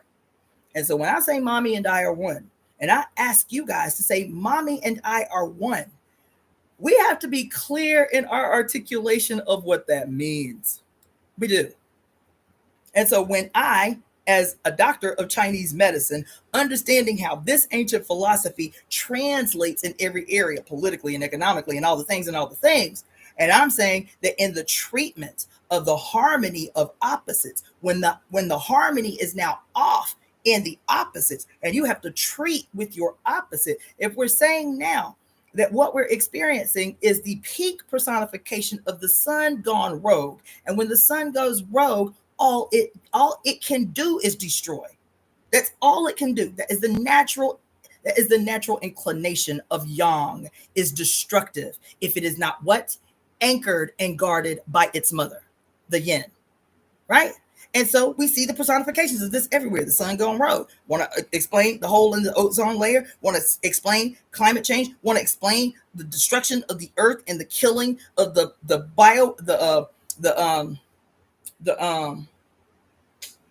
flora in the oceans and shit that keep a harmonious balance, that are now impacting the environment, and all of these things? These are an expression of the sun, which is yang, which is heat, which is all of that shit, destroying everything yin. Water is yin. The cutting down of the rainforest, the woods are yin. The grass is yin. The soil is yin. That's all yang can do, is destroy the yin if it is not grounded by the yin, if it is not guarded by the yin, if it is not anchored by the yin, meaning it's apart from its mother. It's separate from its mother. It forgets how to behave within the grand scheme of the one that is whole. And if the sun goes rogue, then what has to happen is its extreme opposite has to now become aggressive. Isn't that what I...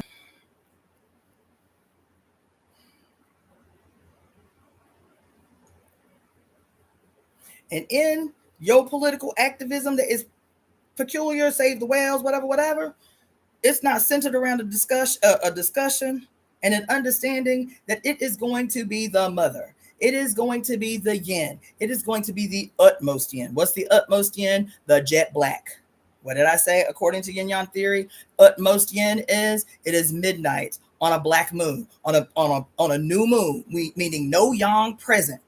It is going to be that black. It is going to be that black, primordial, most secret and substantive, I hate trying to say that word, substantial, let's say substantial primordial black that rescues us all. Now you can just keep it within the realm of the philosophical understanding of the yin and yang, because that makes you comfortable. But when I say the most obvious expression of the yin and yang on earth is both black and female, both black and female. Not only just both black and female, guess what else it is? Both black and female, meaning born with a uterus, and human beings have come out of that uterus. The mother and the grandmother. As a matter of fact, the crone, even more than the mother. This little negative symbol down here, the utmost yin, this is the great primordial crone. This is the crone whose ovaries done went to sleep. She can't make no more babies, but she got a whole lineage, a whole progeny of motherfuckers that's going to continue to propagate the planet directly from her maternal line. This the crone. This the crone. This is the sun gone rogue. Utmost yang, literally represented by what you call a positive symbol, that is also what? The cross. God the Father, God the Son, God the Holy Spirit, all white, no yin present. Erased every evidence of the mother. When the yang is harmonious, guess what? There's his mother right there within him. There's his mother right there within him. When he has disappeared his mother, so now it's God Father, God Son, God the Holy Spirit. It is just as destructive as the Chinese say. This is high noon in the desert. No yin present. No water, no trees, no relief, no shade. This is high noon in the desert. Ultimately destructive.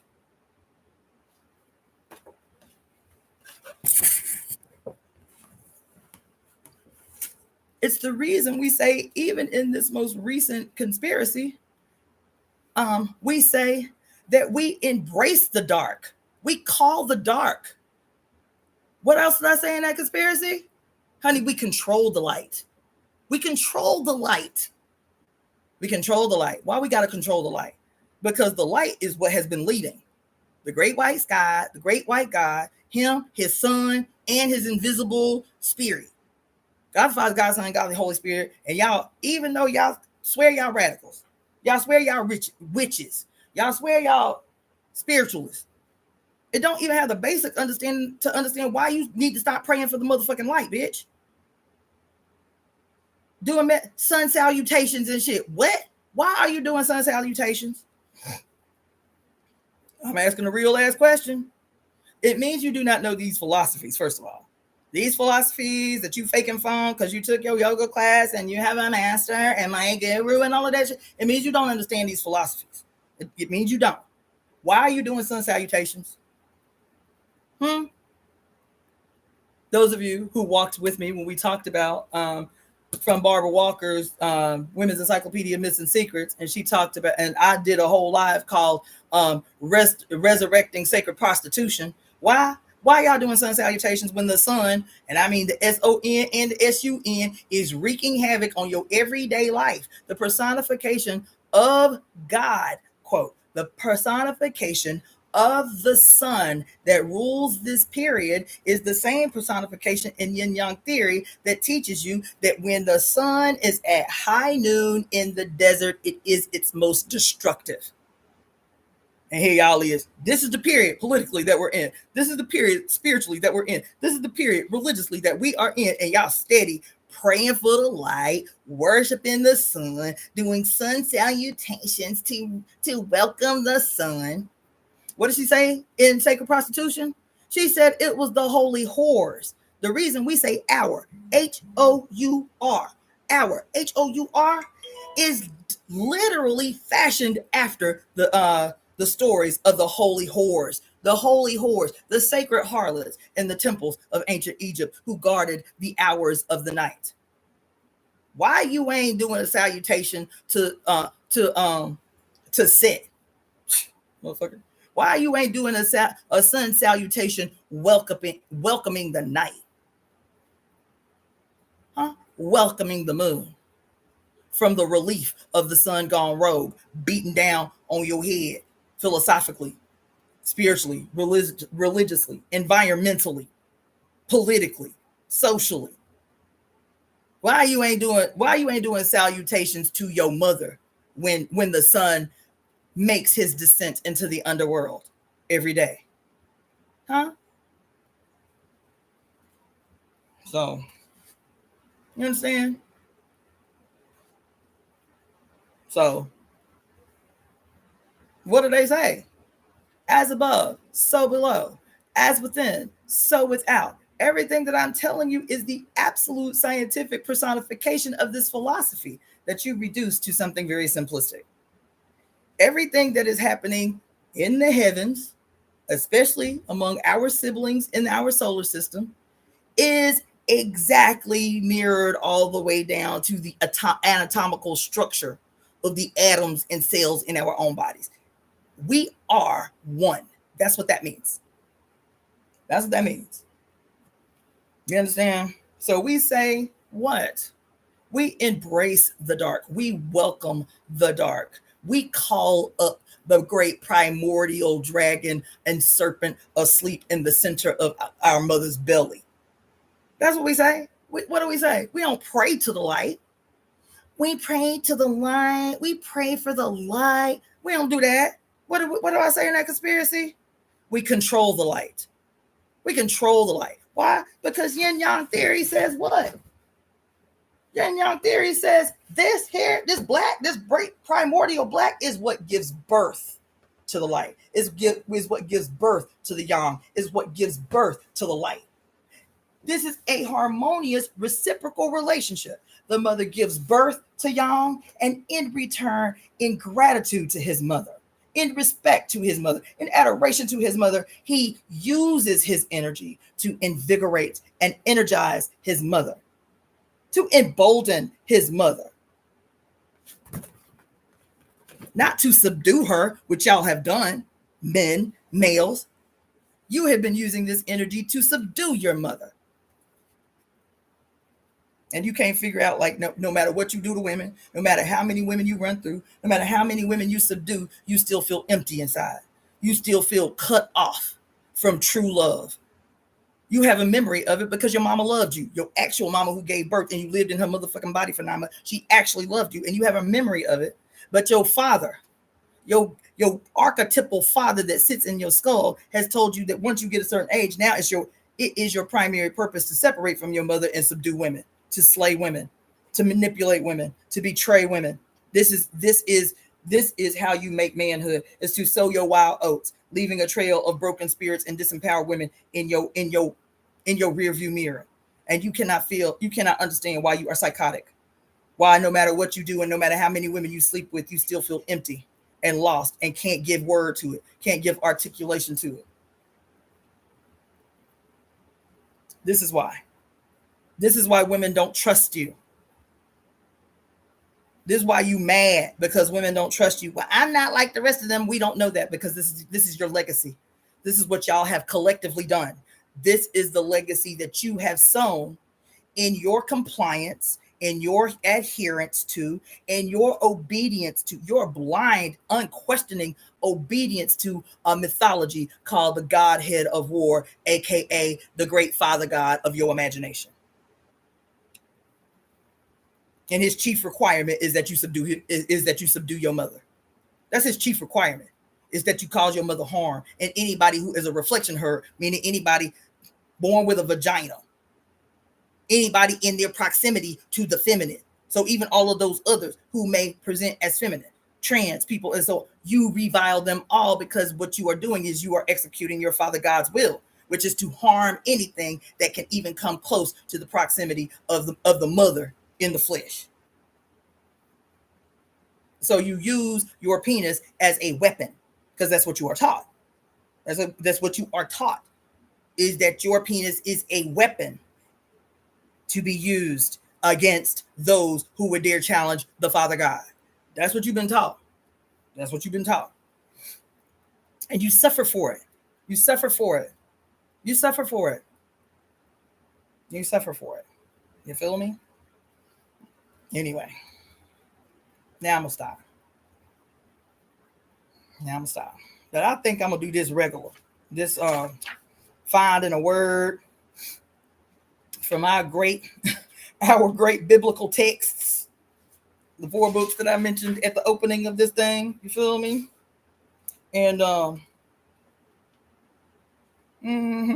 read something from y'all every day. Every time I do a live, I'm gonna read something from this biblical text of ours. I'm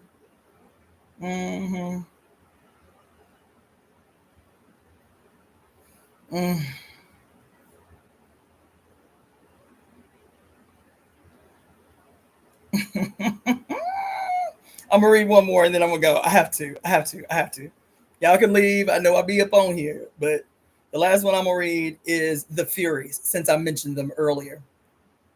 The Furies. So for those of you who do not know generally who the Furies are, so you have the Fates, which is always seen as 3 women, the maiden, the mother, and the crone together. And typically when you Google Fates, it'll be images of them weaving. So it'll be either like a web over the earth or like weaving. They always weaving, because they are said to weave the threads of human destiny.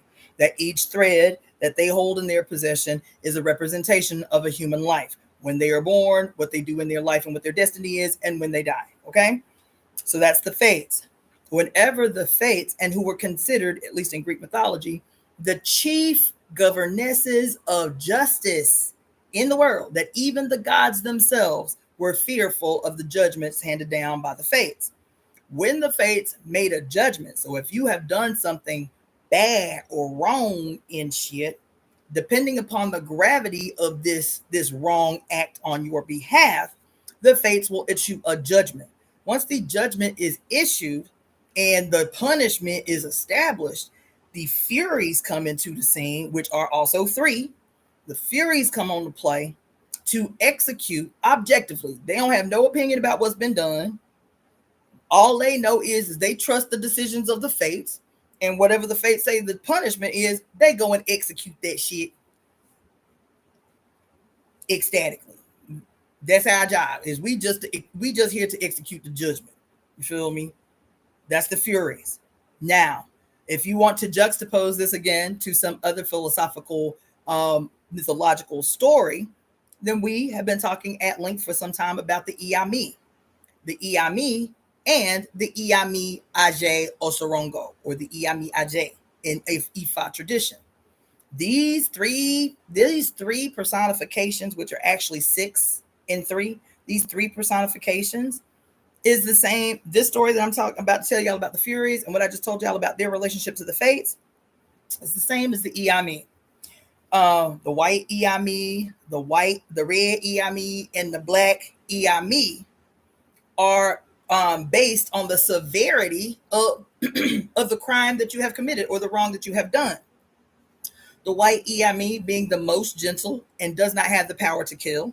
The black Iami has the power to kill in punishment and torture.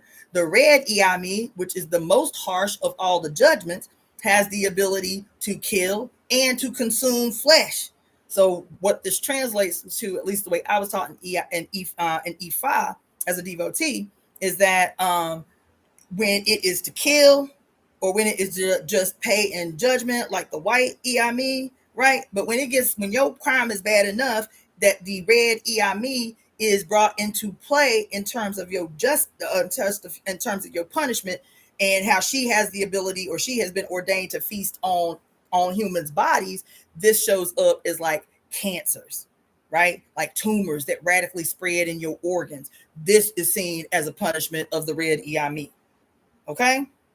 And so you have the Iami, which is your loving mothers, right? This is the Fates. The Iami, which is your loving mothers. They want you to have a long life. They want to support the structures that allow you to have a long life, and that you fulfill your destiny, and that they assist on the fulfillment of your destiny. You feel me? The Iami become just like your mama. It's like your mama got split personalities. She love you and she'll do anything for you. Oh, my baby, and you can do no wrong. But she'll tell you over and over and over again, child, I said don't do that no more.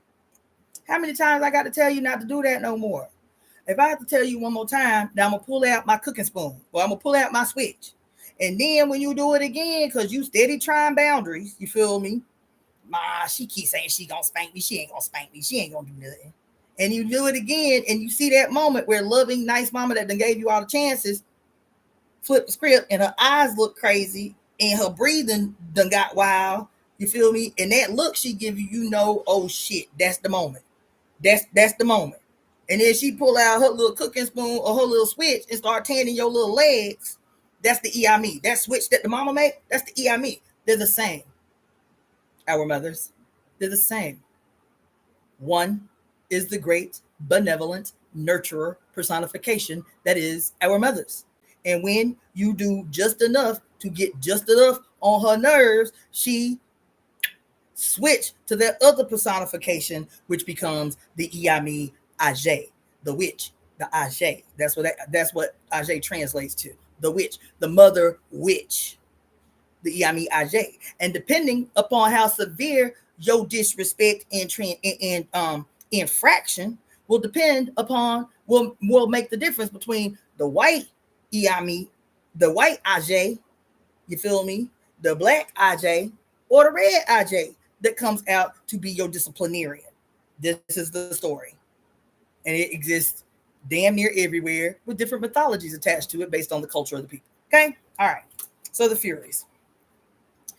The 3 Furies represented one of Greece's oldest images of matriarchal law, the triple goddess as punisher of transgressors. The Furies were also known as the Irenaes, I think is how you pronounce them, the angry ones. After Demeter, Irenaes, the Avenger, or Eumenides, the kindly ones, in an effort to flatter or pacify them, or the solemn ones to whom altars were dedicated for propitiatory sacrifices. Individually, they were the Tisiphone, the retaliation, the Tisiphone of retaliation and destruction.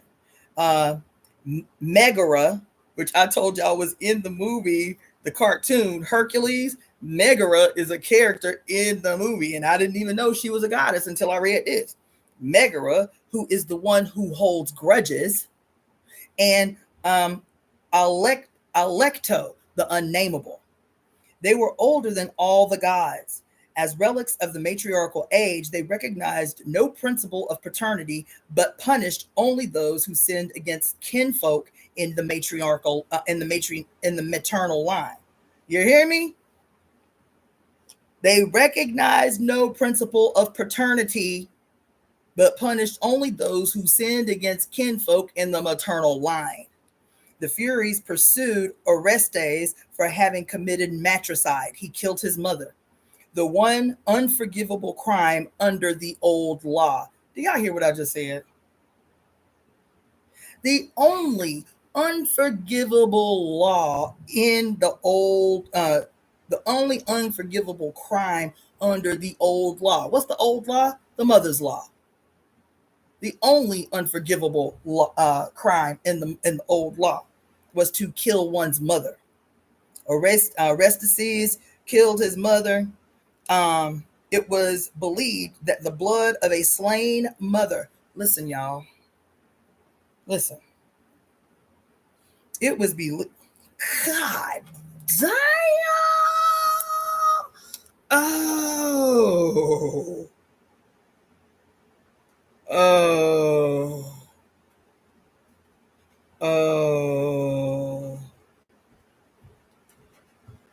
Damn. Child, listen.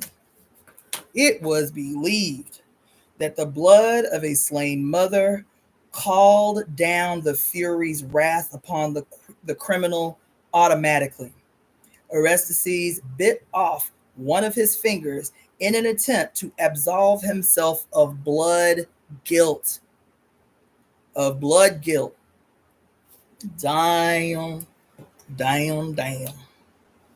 Damn. What's today's date? 5, 30, 20, 25 at 7:54 p.m. Yeah.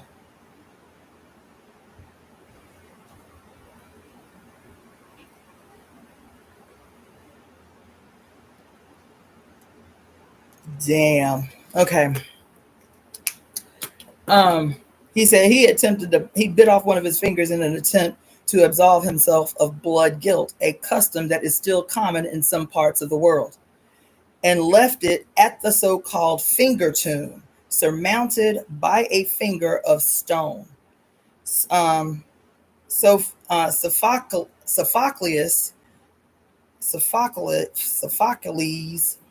called the Furies the daughters of earth and shadow.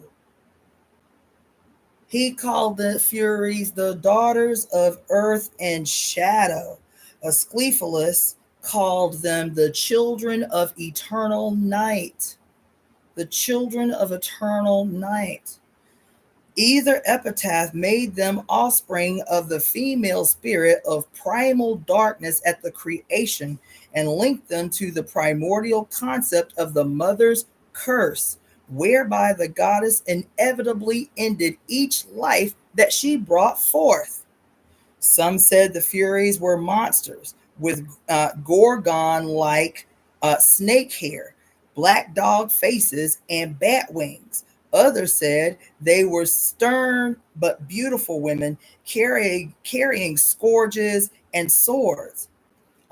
Psychologically, they were images of the scolding mother and projections of the young child's death fears and pangs of conscience. Okay. That's it. That's it. The mother of chances. I love it. I love it. Yeah, so that's it. I'm done with y'all. Okay? Done. I'll see y'all tomorrow at 11:11 Universal Time. That's 4:11 p.m. Pacific Standard Time to read The Conspiracy to Right All Wrongs. You feel me? And this conspiracy is for everyone to speak. Males and females and all the genders in between, in every race, on the earth. Whether you are atheist or whatever. If what I have said resonates with you because your activism in some way has you trying to change the world without the context necessary to do it, just even if you're an atheist, just say the shit and say, okay, this is a scientific experiment for me as an atheist. I'm gonna say this shit every day till August 25th, like she say, and then do a scientific statistical analysis of evidences that this shit is working. Approach it like a scientist if you need to be that dogmatic. Do what you need to do. You understand? This is a starting point. This is a starting point. This conspiracy to right all wrongs. To recognize and to be emboldened by the evidence of our power combined, our power together, spoken at the same time. Hence why we chose 11:11 p.m. Universal Time. Our voice being spoken out loud at the same time, reciting the same words everywhere on earth.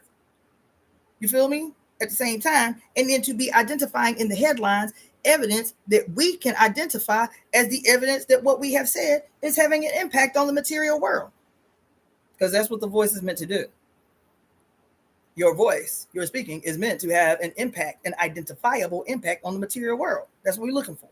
You're looking for the evidence to appease the scientist in us. You feel me?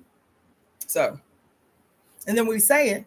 What do they say? Thoughts become things. But you have to speak the thought. You have to articulate the thought. Don't they say that? Thoughts become things? And how our voice plays a role in this concept of thoughts becoming things. You feel me? Uh-huh. What do they say? What do they say? Power is the ability to define phenomena and make it behave in a desired way. Huh? Power is the ability to define phenomena and make it behave in a desired way. That's what it is. Yeah, that's what it is. So that's what our conspiracy does. It defines phenomena. What's the phenomena? That which we want to change. That which we want to see an end to. That which has contributed to what exists now. That's us speaking. Recognizing and calling a thing. Recognizing the phenomena. Defining phenomena. And then all the other things is to make it behave in a desired manner. That's what power is. You feel me? So now I'm really done. Okay?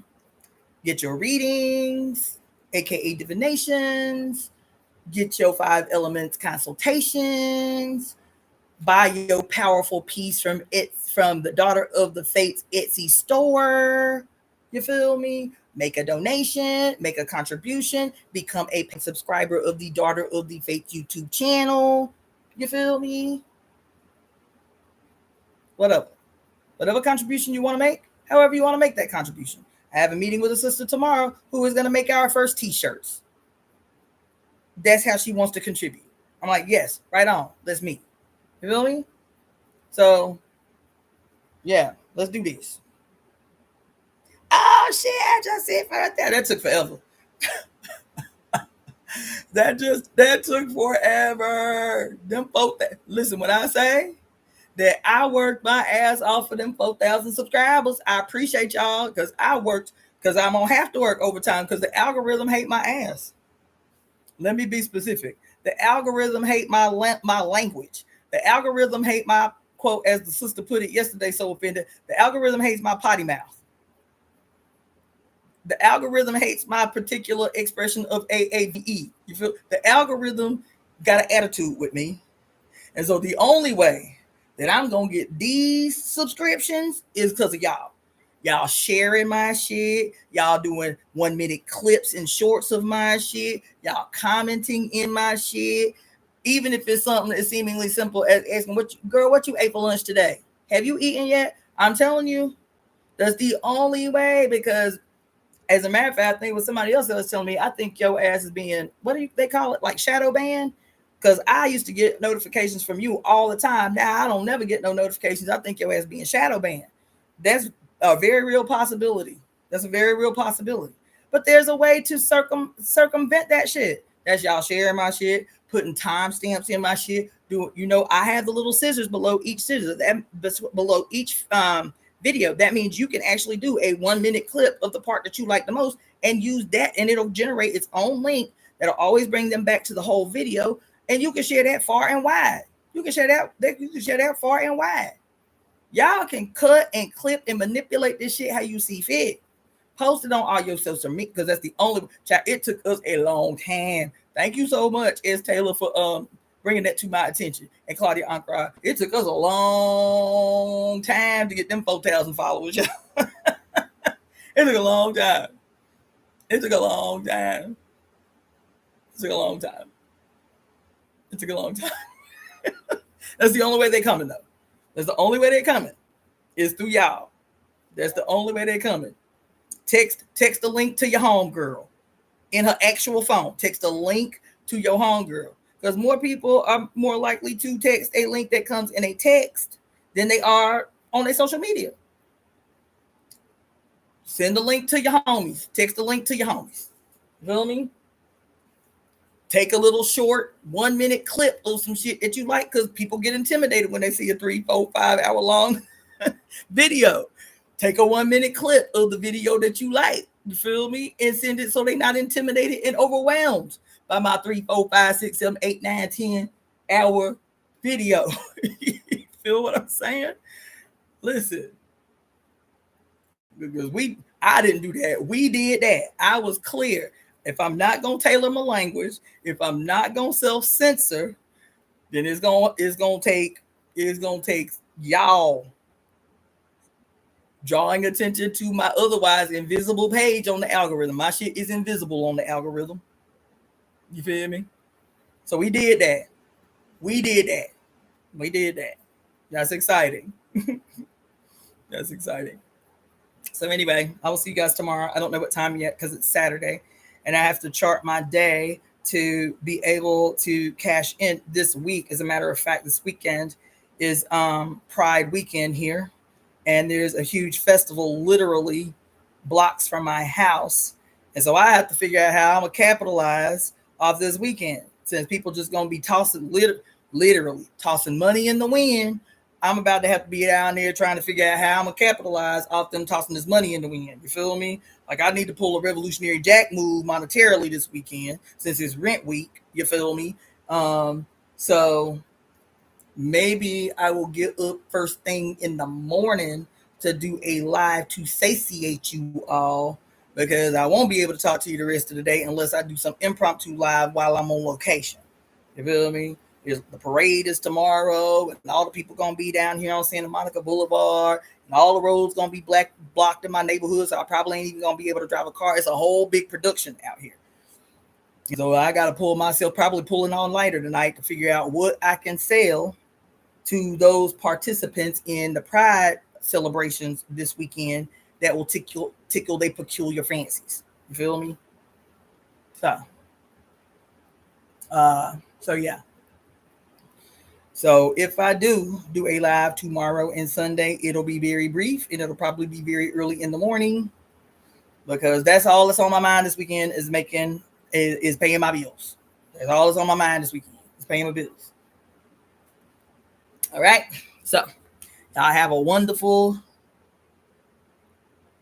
Oh, thank you so much. Your fave homegirl. I like that. Thank you so much for that. I be trying to tell people, don't let the lives intimidate you. Play it while you're driving, and play it while you're stuck in traffic. I know I'm pretty, but I don't require you to look at my face when you're listening to the content of my videos. You feel me? If you like the sound of my voice, I have heard this. Men in particular, have told me that you've got the most amazing voice. You know, you would be really good as a phone sex person, or doing like erotic audiobooks. Y'all won't believe how many times I've been told that. You got the perfect voice for doing like erotic audiobooks. You ever wrote any erotica? You got the perfect voice for it. So I know I got a soothing voice. Yeah, I know I'm pretty, but y'all can turn it on, and listen to me while you fall asleep. I'm okay with that. Especially the books that I read. Like, listening to me read books. You feel me? especially the Great Cosmic Mother, because that's the only one that I didn't do. I did a straight read through, no commentary, no like stopping and explaining.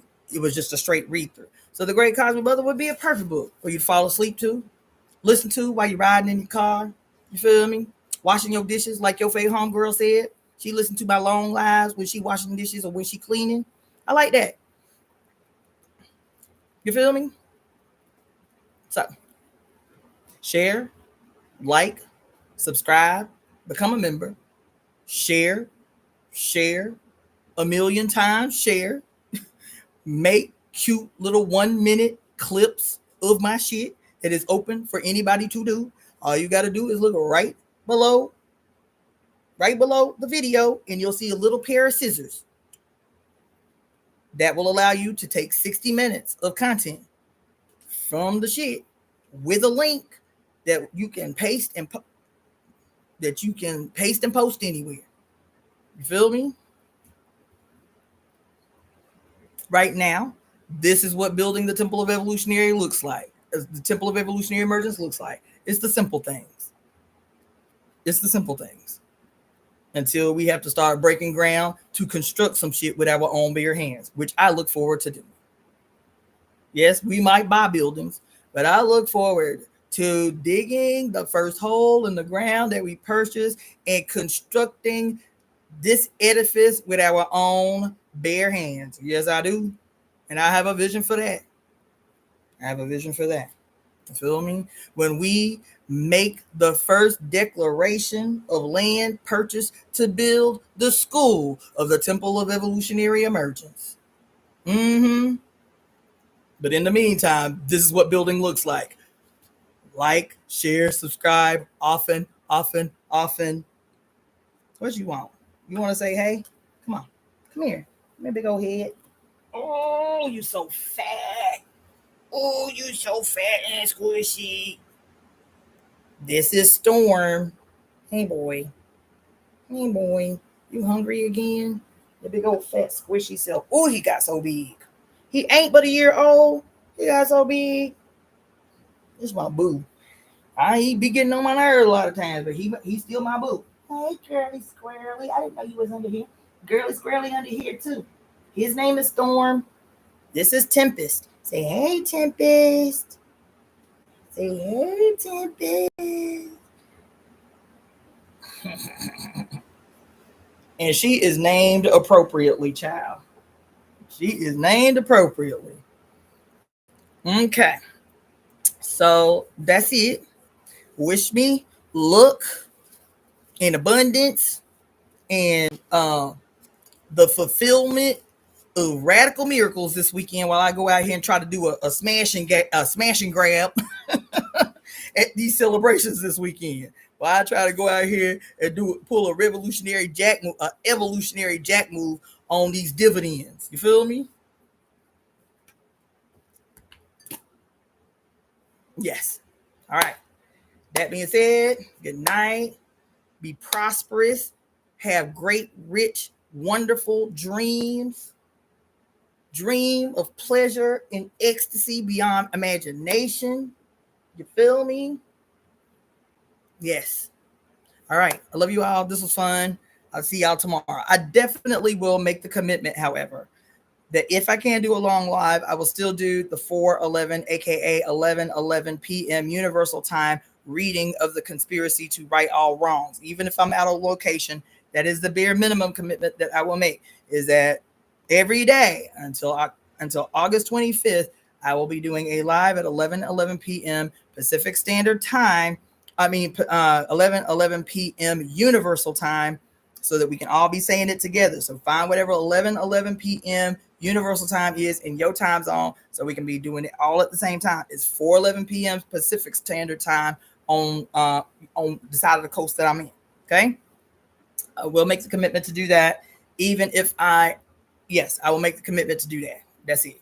Okay, so I'll definitely see y'all at 4:11 p.m. Pacific Standard Time for that tomorrow. All right, peace.